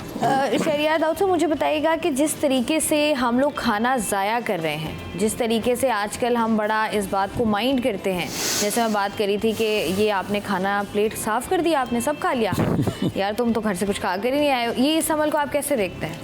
बिस्मिल्लाहिर्रहमानिर्रहीम। अल्लाहुम्मा सल्लि व सल्लिम व बारिक अला सय्यिदिना व मौलाना मुहम्मद व अला आलिहि व सहबिहि व बारिक वसल्लम। सबसे पहले तो मैं आपका शुक्रिया अदा करूँगा कि आप लोगों ने बड़े अहम इशू पर मुझे लब कुशाई का मौका दिया। मैं चाहूँगा कि हम देखें कि कुरान मजीद फ़ुरक़ान हमीद इस बारे में हमें क्या इरशाद फरमाता है। अल्लाह ताला का फरमान है, बिस्मिल्लाहिर्रहमानिर्रहीम, सूरह हूद आयत नंबर 6, वमा मिन दाब्बतिन फ़िल अर्दि इल्ला अलल्लाहि रिज़्क़ुहा। और ज़मीन पर चलने वाला कोई जानदार ऐसा नहीं कि जिसका रिस्क अल्लाह के ज़िम्मे हो। अब एक बात तो पता चल गई कि जो भी जानदार है, हम बचपन से पढ़ते हैं living thing, non living thing, तो जो लिविंग थिंग्स हैं ना उनको रिस्क अल्लाह देता है और ये अल्लाह के ज़िम्मे पर है। तो एक चीज़ की तो ये नफ़ी हो गई कि जो ये समझते कि हम किसी को खिला रहे हैं, पिला रहे हैं, नहीं, आप एक वसीला हो, आप एक ज़रिया हो। अल्लाह तबारक व तआला ने जब ज़िम्मा लिया है तो इस पर रसूल करीम अलैहि सल्लम फरमाते हैं कि रिस्क अपने खाने वाले को इस तरह ढूंढता है जिस तरह कोई दरिंदा अपने शिकार को ढूंढता है। ये जब तक हमारा यकीन नहीं पुख्ता होगा ना कि हमें रिस्क मिलेगा, पैदा हुए तो रब देगा। अच्छा, रिस्क क्यों नहीं मिलता? जब हम पैदा हुए तो हम भूखे क्यों सो रहे हैं? द क्वेश्चन इज दैट ना, what is the root cause of that? Problem कि हमें रिस्क क्यों नहीं मिल रहा? कई रूट कॉजेज हैं जिनमें से मैं एक दो अर्ज करूंगा। नंबर 1, कुरान मजीद से हम सवाल करते हैं, अल्लाह फरमाता है ला युकल्लिफुल्लाहु नफ्सन इल्ला वुसअहा, तकलीफ नहीं देता किसी नफ्स को उसकी वुसअत, उसकी ताकत से ज़्यादा। लहा, तो फिर या अल्लाह फिर मुसीबत क्यों आती है? फरमाया लहा मा कसबत व अलैहा मक्तसबत, अरे तुम्हारे साथ तो वही होता है जो तुम खुद करते हो, अपने ये या अपने कर्म जो हम करते हैं वही हमें मिलते हैं। फिर हम अल्लाह अज़्ज़वजल से जब ये तवक्को रखते हैं कि वो हमें रिस्क दे, तो अल्लाह तबारक तआला ने रिस्क देने की भी कुछ कंडीशंस रखी हैं। बिल्कुल ऐसे। जैसे मेरा शुक्र अदा करो मैं और दूंगा, शुक्र हम नहीं कर रहे, मतलब जो और मिलना है वो तो रुक गया। जो अल्लाह ने और का वादा है, फला अज़ीदन्नकुम, मैं और ज़्यादा दूंगा, ज़्यादा तो अल्लाह ने रोक दिया क्योंकि मैंने शुक्र छोड़ दिया। नंबर 2, जो मिला हुआ है, जो नसीब में है, अब उसको मैं ख़राब कर रहा हूँ, उसको मैं कैसे ख़राब कर रहा हूँ? अल्लाह ताला फरमाता है तुम नाशुक्री ना करो, कुफरान नेमत ना करो, कि तुम जब नाशुक्री करोगे, कुफरान नेमत करोगे, तो मैं तुमसे जो दी हुई नेमत है ना वो भी वापस ले लूँगा। अब आ जाएँ अम्मी आयशा सिद्दीक़ा रज़ी अल्लाह ताला अन्हा वाला वाक़या। हुज़ूर नबी करीम अलैहि सल्लम का शान अक़दस में आए, देखा रोटी का टुकड़ा नीचे पड़ा है, इब्न माजा शरीफ ने उठाया, साफ़ किया, फरमाया आयशा, उस दिन जलाल में फरमाया, हमेशा आयश कहते थे, उस दिन आपने आयशा पुकारा।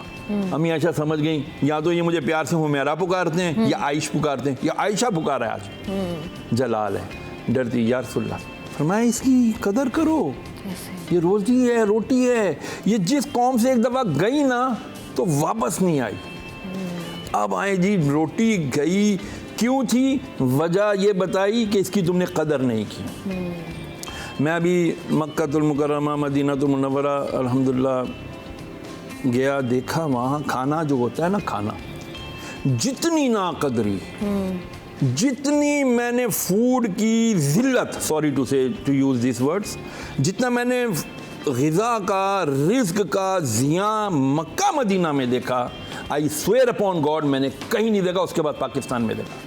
अच्छा, मतलब आप ये कह रहे हैं कि पाकिस्तान से भी ज़्यादा मक्का मदीना। अब रात को 11 बज गए ना, अब वो फूड कोर्ट बंद हो गया, जो वहाँ पर आपका बुफे लगा हुआ है, या जो खाना बच गया होटल्स का, वो जो एम फ्लोर पर उनके खाने पीने का, या एस फ्लोर पर जो होता है खाने पीने का मामला, होटल्स बने हुए होते हैं वहाँ, रेस्टोरेंट्स जो भी है। अब वो उन्होंने, मैं अपनी आंखों से देख रहा था, दिल तो हुआ वीडियो बनाऊं, लेकिन मैंने कहा यार मैं अपने आप को क्यों इस चीज़ का शाहिद करूं, क्यों इस चीज़ का गवाह करूं। वो डस्टबिन में जितना पूरा पूरा चावल, सालन, दाल, जो कुछ भी था, सब पूरा पूरा जब वो ज़ाया कर रहे थे, मैंने कहा यार ये तुम किसी को खिलाते नहीं हो? कहा यहाँ खिलाने पर पाबंदी, यहाँ कोई लेता ही नहीं है, हम जिसको भी देंगे, वो बैरा है, वेटर है, वो लोडर है, कोई भी है, ये उठा करके ये भी डस्टबिन में डाल देगा। फिर सवाल आता है कि यार फिर भी वहाँ खाना कम नहीं है, फिर भी देखें तेल की कितनी फरामानी है। इसका भी जवाब है, इसका जवाब ये है, मक्का और मदीना इन दो की मैं बात करता हूँ, ता सुबह क़यामत, क़यामत के दिन तक लोगों ने आना जाना है, पब्लिक आएगी, रोटी भी लाएगी अपने नसीब का, ऐसा ही है, तो वो खाती रहेगी। ज़ाया कर रहे हैं। अल्लाह तबारक तआला का फरमान जो कुरान मजीद में, ए महबूब सल्लल्लाहु तआला अलैहि वसल्लम, ला उक़सिमु बिहाज़ल बलद व अंता हिल्लुम बिहाज़ल बलद, ए महबूब हमें कसम है कि आप इनमें मौजूद हो, इस शहर मक्का की कसम कि आप इनमें मौजूद हो। सरकार सल्लल्लाहु तआला अलैहि वसल्लम के सदक़े में खुदा की कसम, ये मक्के मदीने वालों पर रहमत है कि उनका रिज़्क़ नहीं तंग किया जा रहा। लेकिन कब तक? अब हमारे मुल्क में भी तो आए ना, हमारे यहाँ भी तो रिज़्क़ की क्या फरामानी है। मुफ्ती साहब आपकी सॉरी बात काट रही हूँ, यहाँ पर जो है वहाँ हम बात करेंगे, अभी बात हो रही थी मक्का मदीना की, साथ ही साथ पाकिस्तान में होने वाली सिचुएशन पर भी बात करेंगे। लेकिन साथ साथ हमें ज्वाइन किया है डॉक्टर अरीबा मोइन में, जो कि Karachi university food sciences department में होती हैं, इनसे भी बात करते हैं, इनसे भी बात करेंगे, आपसे बात करेंगे। लेकिन सबसे पहले हमारे साथ कॉलर मौजूद है, ज़रा उनको भी ले लेते हैं। अस्सलाम वालेकुम। वालेकुम सलाम, बात कर रहा हूँ। शरियार भाई जब भी आते हैं बहुत हम कुछ इनसे सीखते हैं, और यकीन करें दर्द दिल रखने वाले आदमी हैं और एजुकेट करते हैं बहुत अच्छी तरह, और हर चीज़ को बड़ा उनकी गहरी नज़र होती है। और बाकी मैं रमजान फील सॉरी रमजान नहीं यहाँ पे, तो मैं असल में मैं ये फील करता हूँ कि देखिए हम लोग वाकई इतनी नाकदरी करते हैं। खास तौर पे मैं जो शादी ब्याह के अंदर खाने में देखता हूँ, इतना ज़िया होता है, इतना ज़िया होता है कि लोग ज़बरदस्ती भर लेते हैं और खा नहीं पाते और ज़ाया होता है। मैं जब बच्चों को जब इतने समझाता हूँ, आप यकीन करें कि दुनिया में जो फूड सिक्योरिटी का इतना बड़ा मसला चल रहा है, जहाँ लोगों को ग़िज़ा नहीं मिली। अफ्रीका में लोग जब ट्रक जाता है ना खाने का, एक एक दाना जो गिरता है उसके लिए लोग भागते हैं। तो वो हमें देख के मैं बच्चों से कहता हूँ एहसास करो कि जी अल्लाह ने तुम्हें रिस्क की परवानी दी है, उसको अगर ना कदरी करो तो अल्लाह जैसे उन्होंने कहा तो रिस्क फिर छीन भी जाता है। तो मेरा शहरियार भाई से यही सवाल है, देखिए बात ये कि हम लोग इसी पब्लिक करते हैं, सब कुछ करते हैं। मेरा जो दिल करता है ना, जब मैं कहता हूँ कि अगर आप प्रैक्टिकली क्या करना चाहते हैं, आप जो बड़े बड़े हॉल्स बने हैं, शादी ब्याह में इतने चीजें होती है, तो हमें चाहिए जो भी ये पब्लिक करते हैं वहाँ जाके लोगों को वहाँ एजुकेट करें, वहाँ ऑन स्पॉट लोगों को समझाएं कि भाई ये तुम मिस जाए, यानी कि जब ये करते रहेंगे तो शायद लोगों के अंदर फर्क आए। तो यही बात है। और मैं इनसे ये भी सवाल करना चाहता हूँ क्योंकि ये बहुत दर्द दिल रखते हैं और माशाल्लाह इनकी पढ़ाते भी लोगों से वास्ता पड़ता है। लेकिन बात ये कि शरिया भाई हम लोग जो है ना सब कुछ सुन रहे हैं, सब कुछ हमने लेक्चरबाजी सुन रहे हैं, सब कुछ कर रहे हैं, लेकिन हम इतने बेहिस हो गए। ये बेहिसी हमारे में क्यों आई और ये बेहिसी कैसे खत्म हो सकती है? सब कुछ सुनने के बाद भी हम वही अमल कर रहे हैं जो हमें नहीं करना चाहिए। ठीक है जी याया, बहुत बहुत शुक्रिया। आपके सवाल का जो जवाब है वो भी हम लेंगे मुफ्ती साहब से, लेकिन यहाँ पर सबसे पहले ब्रेक ले लेते हैं। ब्रेक से वापस आएंगे, फिर आपके सवाल का जवाब भी लेंगे और मज़ीद भी बहुत सारे सवाल हैं जो हमने इनसे पूछने हैं, तो ब्रेक लेते हैं।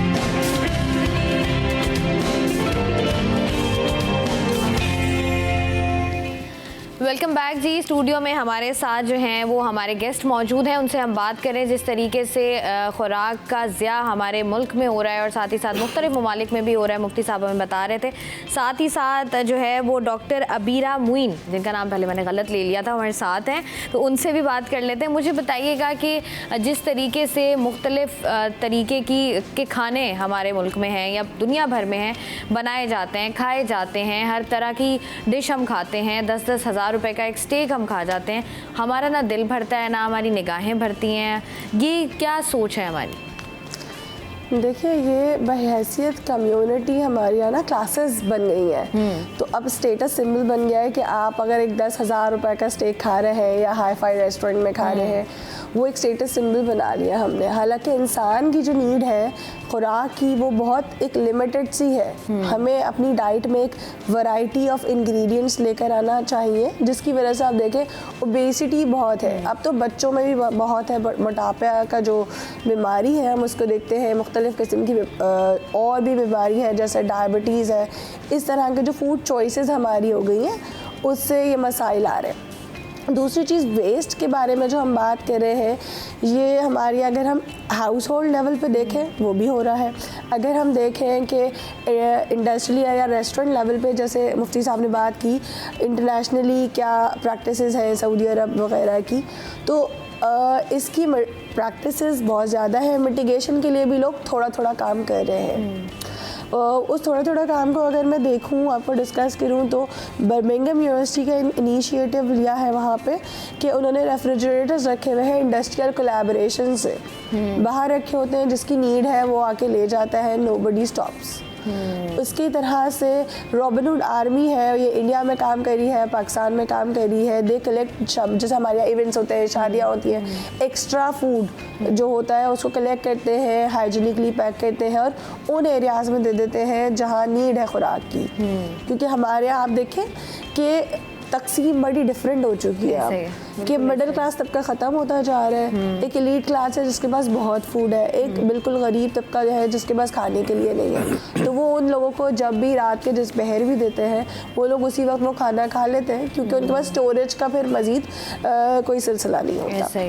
ऐसा ही है जी। जिस तरीके से हम बात करेंगे हमारे मुल्क का अलमिया है और जिस तरीके से बढ़ रहा है, मुफ्ती साहब जैसे हम बात कर रहे हैं, बहुत सारे ऐसे ममालिक हैं जहाँ पर तो हम कहते हैं इस्लामी जमहूरिया पाकिस्तान है। अगर हम अपने मज़हब की बात करें तो जिस तरीके से हमें तलकीन की गई, जिस तरीके से हमें बताया गया कि हमने किस तरीके से ख्याल रखना है अपना भी, दूसरों का भी, तमाम तर चीज़ों का भी, हम देखते हैं कि बाहर वो ममालिक जिनका इस्लाम से कोई ताल्लुक़ नहीं है वो उसको फॉलो कर रहे हैं। हमारे यहाँ जो है इस चीज़ का इस कदर फुकदान है। और साथ ही साथ याया का सवाल भी था कि ये जो हमारी कौम इस हद तक बेहिस हो चुकी है कि आप खुद पेट भर के खा लेते हैं, साथ वाला या ज़ाया कर देते हैं, साथ कोई आपके भूखा सो रहा है, आपको पता भी नहीं होता।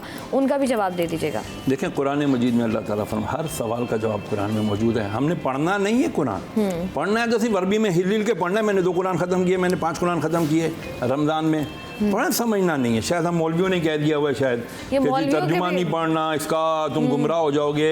ख़त्म करें इस चीज़ ये को। मौलवियों के भी तो मसाइल हैं ना मुफ्ती साहब। अब छोड़े आप ना, वो ये- सब अपनी अपनी कब्र में जाएंगे। मैं तो अपनी फिक्र करूँ ना पहले। आप लोगों के पीछे लग के हम कुरान लोग भी क्या चले कहता है? जाएंगे। सूरह तलाक आयत नंबर 2 और 3, वमन यत्तकिल्लाह यजअल लहु मखरजा व यरज़ुक़हु मिन हैसु ला यहतसिब वमन यतवक्कल अलल्लाहि फहुव हस्बा। तर्जुमा, जो अल्लाह से डरे। अब देखें ये कंडीशन आ गई, जो अल्लाह से डरे अल्लाह उसके लिए निकलने का रास्ता कर देता है। डरे तो सही ना, कंडीशन तो डरने की है। उसे वहां से रोजी देगा जहां उसका गुमान भी ना हो, और अल्लाह पर भरोसा करे तो वो उसको काफ़ी है। अल्लाह ही उसको काफ़ी है, भरोसा तो करे। नंबर 1 कंडीशन है अल्लाह से डरना है। देखें कुरान मजीद में अल्लाह ताला ये भी फरमाता है कि जो सूद है ना, सूद, इसमें बढ़ावा तो बहुत है लेकिन बरकत नहीं है। बरकत अल्लाह ने जो चैरिटी है ना, सदका है, उसके अंदर रखी है। अल्लाह फरमाता है, अल्लाह के हबीब अलैहिस्सलाम फरमाते हैं, तुम जितना सदका दोगे, सदके के जरिए अपनी बेरोजगारी, अपनी रिस्क की तंगी को दूर करो। हदीस, सदके के जरिए अपनी तंगदस्ती को दूर करो। अब अगला कहता है, यार रसूलुल्लाह सल्लल्लाहु अलैहि वसल्लम, साहबा कहते हैं, यार रसूलुल्लाह मेरे पास तो सदका देने के लिए कुछ भी नहीं है। नहीं, मेरे नबी ने कितनी खूबसूरत बात इरशाद फरमाया कि तुम मुस्कुरा के किसी से बात नहीं कर सकते। मुस्कुरा कर बात करना ये भी तो सदका है। अच्छा, सूद क्या चीज़ है? मुसीबत इतनी बड़ी है। अब मुझे ये बताएं, एक मकौला है कि मुंह खाता है तो आंख शर्माती है। माजरत के साथ मैं कहूँगा, बरमला कहूँगा, मुझे किसी का खौफ नहीं है सिवाय अल्लाह के, कि हमारे हुक्मरान इस वक्त ढोल ताशे लेके नाच रहे हैं और जी हमें 7 अरब पता नहीं कितने डॉलर की सूद पर किस्त मिलने वाली है। मिली नहीं है, अभी मिलने वाली है, जिसमें से आधा फिर सूद हमारे कर्जे उतारने में चला जाएगा। तुफ है इन लोगों की जिंदगियों पर, लानत है ऐसी सोच के ऊपर कि जो लोग सूद के कर्जे मिलने पर खुशियां मना रहे हैं। अल्लाह क्या फरमा रहा कुरान में, जिसने सूदी लेन देन किया अल्लाह उसके रसूल की उससे खुली जंग है। अब आप मुझे बताएं कि जो अल्लाह रसूल जिससे जंग करे उससे कौन जीत सकता है? फिर फरमाया सूद तुम्हारे रिस्क को खा जाता है। ऐसे ही मुफ्ती साहब, जिस तरीके से आप बात कर रहे हैं, ये जो आप बात कर रहे हैं, अगर हम इसको देखें और साथ ही साथ अगर हम अपने मौजू के ये जो खुराक है हमारे मुल्क में, जैसे आप बात भी कर रहे थे, जैसे डॉक्टर साहब ने बात करी थी, कुछ लोग हैं जो बहुत अमीर हैं, कुछ लोग जो है उनके पास बिल्कुल खाने को नहीं है। और आपको पता भी होता है हमारे मुल्क में और हमारे ख़ास तौर पर कराची शहर में आपको ढूंढना नहीं पड़ता गरीब, आपको पता चलता है, आपको दिखता है कि कहाँ पर क्या चीज़ है। लेकिन हमारे अंदर ये क्यों नहीं है कि हमने इसका ख्याल करना है, या हम अगर ये रिस्क खा रहे हैं तो हम इसका थोड़ा सा 5% इसको भी दे दें। फरमाया कि एक हदीस मुबारक, एक का खाना 2 के लिए काफ़ी है, 2 का खाना 3 को किफ़ायत करता है। अल्लाह हाज़िर, इसी तरह बढ़ते जाओ।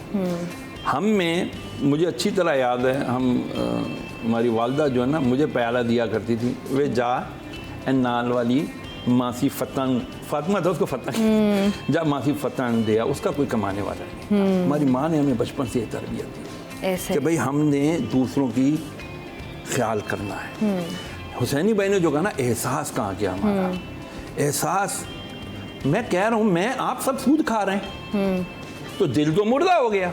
जो IMF हमें सूद की वो दे रहा है इमदाद, उससे तो हमारे यहाँ सब बट रहा है ना। खाद उसी से आ रही है, बीज उसी से आ रहा है, फसल उसी से पक रही है। एक दाना कितनी मुश्किलों से उगता है, बीज बोया जाता है, ज़मीन अंबार की जाती है, उसको प्लॉइंग की जाती है, उसके बाद पानी दिया जाता है, फिर इंतज़ार किया जाता है कितना कोंपल निकलती है, कितना एक फसल बनती है, फिर आटा बनता है चक्की में, फिर वो रोटी बनती है, कितना हम जाकर उसको इतनी 1 मिनट सेकंड में उसको ज़ाया कर देते हैं। ऐसा ही है। और ये जब तंग होगा ना ये जब तंग होता है तो फिर ये कुफर तक ले जाता है। फ़कर जो है ना, फाका, ये कुफर तक ले जाता है। सही बात कह रहे हैं, और बड़ा ज़रूरी भी है कि एक दूसरे का हमारे तो मज़हब में हमें ये बात बड़े प्यार से, बड़ी तलकीन करके समझाई गई है कि ना सिर्फ अपना बल्कि दूसरों का भी ख्याल रखना है, लेकिन कहीं ना कहीं हम रख नहीं पाते हैं। डॉक्टर साहब मुझे बताइएगा कि फूड साइंसेस जिस तरीके से काम कर रहा है और साथ ही साथ जिस तरीके से हम अपने माशरे का हाल देख रहे हैं, आप क्या समझती हैं कि कैसे बेहतर हो सकता है?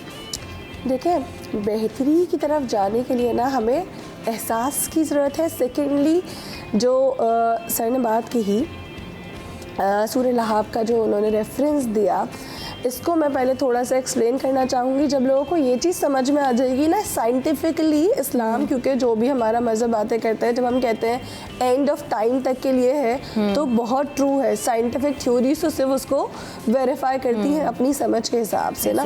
जब सर ने बात की ना कि अगर आप कदर नहीं करेंगे तो आप पर रिस्क तंग कर दिया जाएगा। इसको अभी हम सुनते हैं ग्लोबल वार्मिंग हो रही है, क्लाइमेट चेंज हो रहा है, ग्रीन हाउस इफेक्ट आ रहा है, फिर उसकी वजह से बारिशें नहीं होती या बारिशें हो रही हैं तो बहुत ज़्यादा हो रही हैं। इस तरह के मसाइल क्यों हैं? क्योंकि जो हम फूड का ज़िया करते हैं, खुराक का ज़िया करते हैं, तो क्या होता है उसको प्रॉपर जो है डिस्पोज ऑफ नहीं करते, वो लैंडफिल्स में जाता है, वो क्या करता है ग्रीन हाउस गैस जनरेट करता है। जब वो ग्रीन हाउस गैस जनरेट करते हैं तो उसकी वजह से क्या हो रहा है, आपके पास ओजोन आपकी डिप्लीट हो रही है, ग्लोबल वार्मिंग बढ़ी है। ये पूरा एक साइकिल है। अब आप देखें कि ग्लोबल वार्मिंग बढ़ी, आपकी फसल अब ऐसे नहीं उगेगी, ड्राफ्ट कंडीशन आ गई, तो रिस्क आपने ज़ाया किया तो आपका रिस्क तंग हो रहा है। अब ये पूरी एक साइकिल है। तो हमें ये समझने की ज़रूरत है, जब हम इस चीज़ को समझेंगे ना कि जो हमारे यहाँ फूड वेस्ट हो रहा है, हम उस वेस्ट को मिनिमाइज़ करें, यूटिलाइज़ करें, रीयूज रीसाइकिल का जो हमारा फिनोमेना है उस पे चलें। और ये सिर्फ फूड पैकेजिंग की हद तक नहीं है, इवन फूड की हद तक भी है। हम इसे हाउस होल्ड लेवल पे भी कर सकते हैं, हम इसे इंडस्ट्रियल लेवल पे भी कर सकते हैं। ठीक है जी, किस तरीके से जो है हम इसको रीसाइकिल रीयूज़ कर सकते हैं, इस पर भी बात करेंगे, लेकिन यहाँ पर वक्त तो एक ब्रेक का, हमारे साथ रहिए।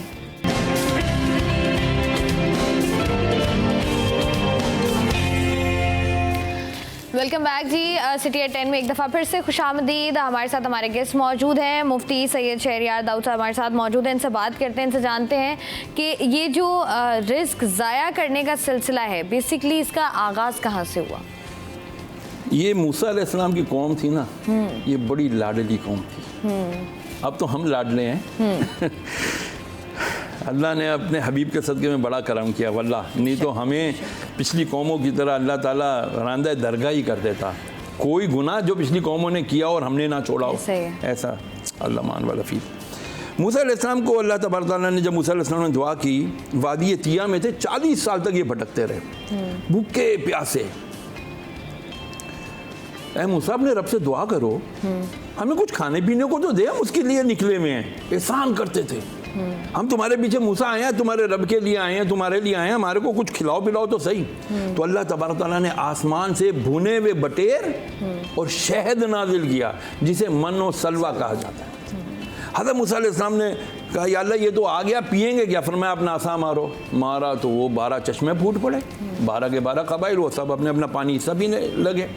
यहाँ पे भी एक है कि हर एक कबीले को अपने ऊपर नाज था, मैं बड़ा कबीला हूँ। जैसे हम हैं ना, हम सैयद हैं, तो हम मिर्ज़ा हैं, तो हम राजपूत हैं, मुग़ल हैं, हमें हर एक को अपना फ़ख्र है। मुसलमान होने पे किसी को फ़ख्र नहीं है। खैर, उनके सब के वो पानी का भी इंतज़ाम हो गया, खाने का भी इंतज़ाम हो गया।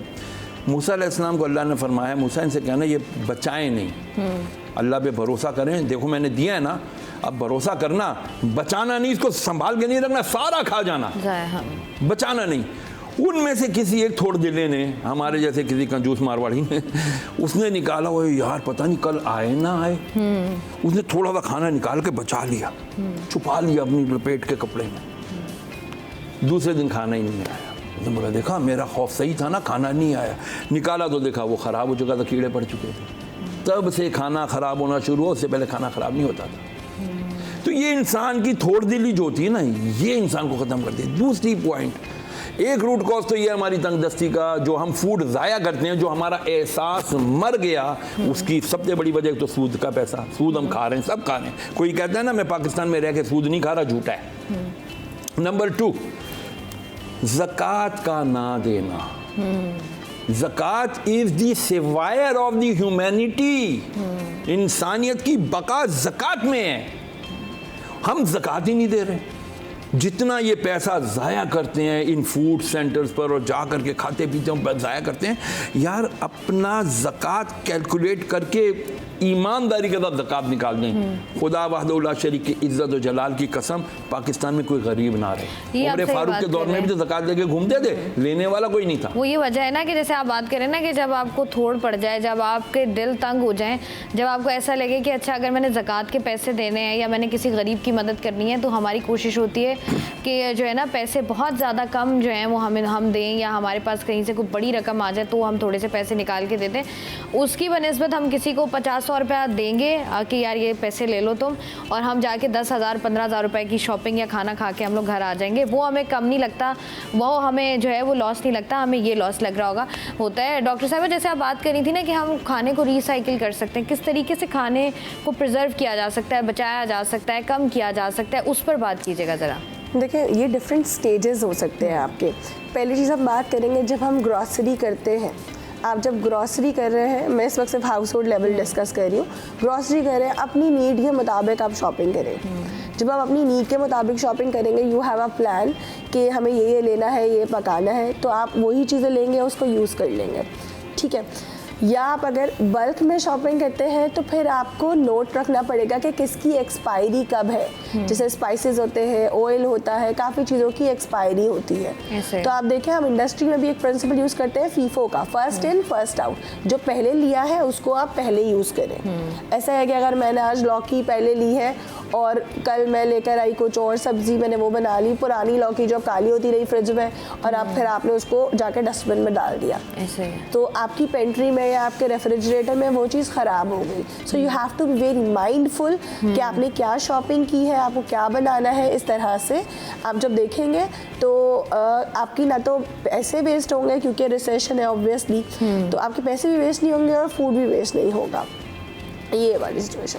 अच्छा, इसके बाद जैसे हम देखते हैं ना डॉक्टर साहब, जैसे हम लोग जाते हैं अक्सर खाने वगैरह पर जा रहे होते हैं, आपने कभी कोशिश की है इस तरह, कभी आप किसी शादी में गई हों या किसी तकरीब में गई हों जहाँ पर खाना वेस्ट हो रहा हो, आपने कोशिश की हो किसी को समझाने की, तो कोई पॉजिटिव रिस्पॉन्स आया हो वहाँ से? देखिए ये किसी और की शादी में तो मैंने कभी कोशिश नहीं की, लेकिन हमारे अपनी फैमिलीज़ की शादी में यही होता है कि जो एंड में सारा खाना होता है ना, वो हम डिस्ट्रीब्यूट कर देते हैं अमंग जो पहले वहाँ वेटर स्टाफ काम कर रहा होता है, फिर उसके बाद जो हमारे क्लोजर रिलेटिव्स होते हैं, ताकि कोई भी चीज़ बचे नहीं। इवन इवेंचुअली जो है रास्ते में जो पेट्रोल पंप्स खुले हुए होते हैं वापसी पे ऑन द वे बैक, उनको दे दिया जाता है ताकि जो है वो फूड ख़राब ना हो और कंज्यूम हो जाए। ये प्रैक्टिस हम सबको अपनी अपनी लाइफ में जो है वो करनी चाहिए। इवन हम ये वाकई कर सकते हैं कि आप जो खाना बच रहे हो उसको नेक्स्ट डे होता है कि हम अपनी हाउस हेल्प को दे देते हैं।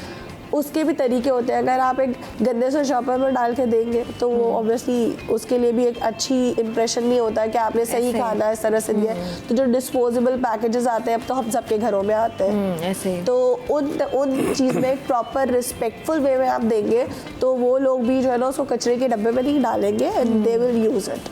अच्छा, जिस तरीके से हम बात कर रहे हैं ना कि खाना जिस तरीके से लोग ज़ाया करते हैं, साथ ही साथ अक्सर ऐसा होता है कि जब हम देखते हैं कि आप किसी बूफे पर जाते हैं जहाँ पर आपको पता है कि आपके पास बहुत ज़्यादा डिशेस हैं, लोग जो हैं वो वहाँ पर जाके प्लेट्स ऐसे भर रहे होते हैं जैसे ज़िंदगी में पहली दफ़ा हमने खाना देखा है और पहली दफ़ा ही खाएंगे, या तो पहली दफ़ा होता है या आखिरी दफ़ा समझ के खा रहे होते हैं।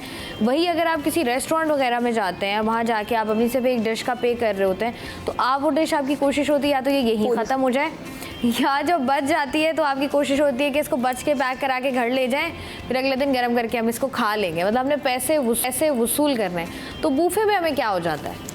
वो ये देखें साइकोलॉजी है ना, अब आपको ये अबंडेंस के आपको चार्ज नहीं हो रहा, तो काफ़ी अब ये रेस्टोरेंट्स में इंटरनेशनली प्रैक्टिस आ गई है कि you have to eat what you have bought. आपने जितना अपनी प्लेट में लिया आपने सब खाना नहीं खाया तो बचे हुए खाने का वेट करेंगे और उसके हिसाब से आपको चार्ज करेंगे। तो इस प्रैक्टिस की वजह से ना ग्लोबली जो बुफे सिस्टम में फूड वेस्ट है वो कम हो रहा है। मुफ्ती साहब मुझे आप बताइएगा, जिस तरीके से हम बात कर रहे हैं वही वाली बात जो मैं पहले भी करी थी कि इंटरनेशनली बहुत सारे ऐसे रूल्स जो हैं उनको फॉलो किया जाता है जो हमें करने चाहिए थे या जिनके हमें अहकामात थे। आप मुझे बताएं कि किसी शादी की तकरीब में गए हों, वैसे या कहीं भी आप जा रहे हो जहाँ पर आपने जो है वो किसी को सिखाना हो, बताना हो या कुछ कोई भी तकरीब हो, गए हो वहाँ आप देख रहे होंगे, जैसे आप अभी बता रहे थे कि आप मक्का मदीना गए थे, किसी को रोकने की कोशिश की हो कि भाई ये खाना बेशरम आदमी हूँ जी।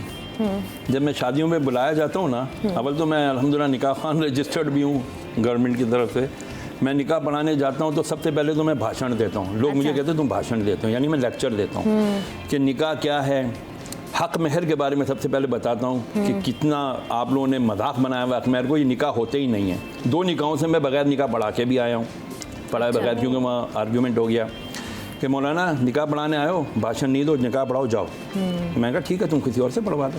नंबर 2, खाने के लिए लोग उमूमन जब मुझे शादियों में बुलाते हैं ना तो मुझे हज़रत साहब भाई आइए कोने में ले जाके बैठा, और मैं कोई काला पीला हूँ, मुझे क्यों कोने पे बिठा? प्रोटोकॉल देते हैं ना। नहीं, not protocol at all. I know that there is a respect in the heart of the आम मुसलमान फॉर द उलमा and all these things, but normally what do they think कि यार मौलवी साहब को साइड पे बिठाओ, यहाँ तो लड़कियाँ आ रही हैं, मिक्स गैदरिंग है।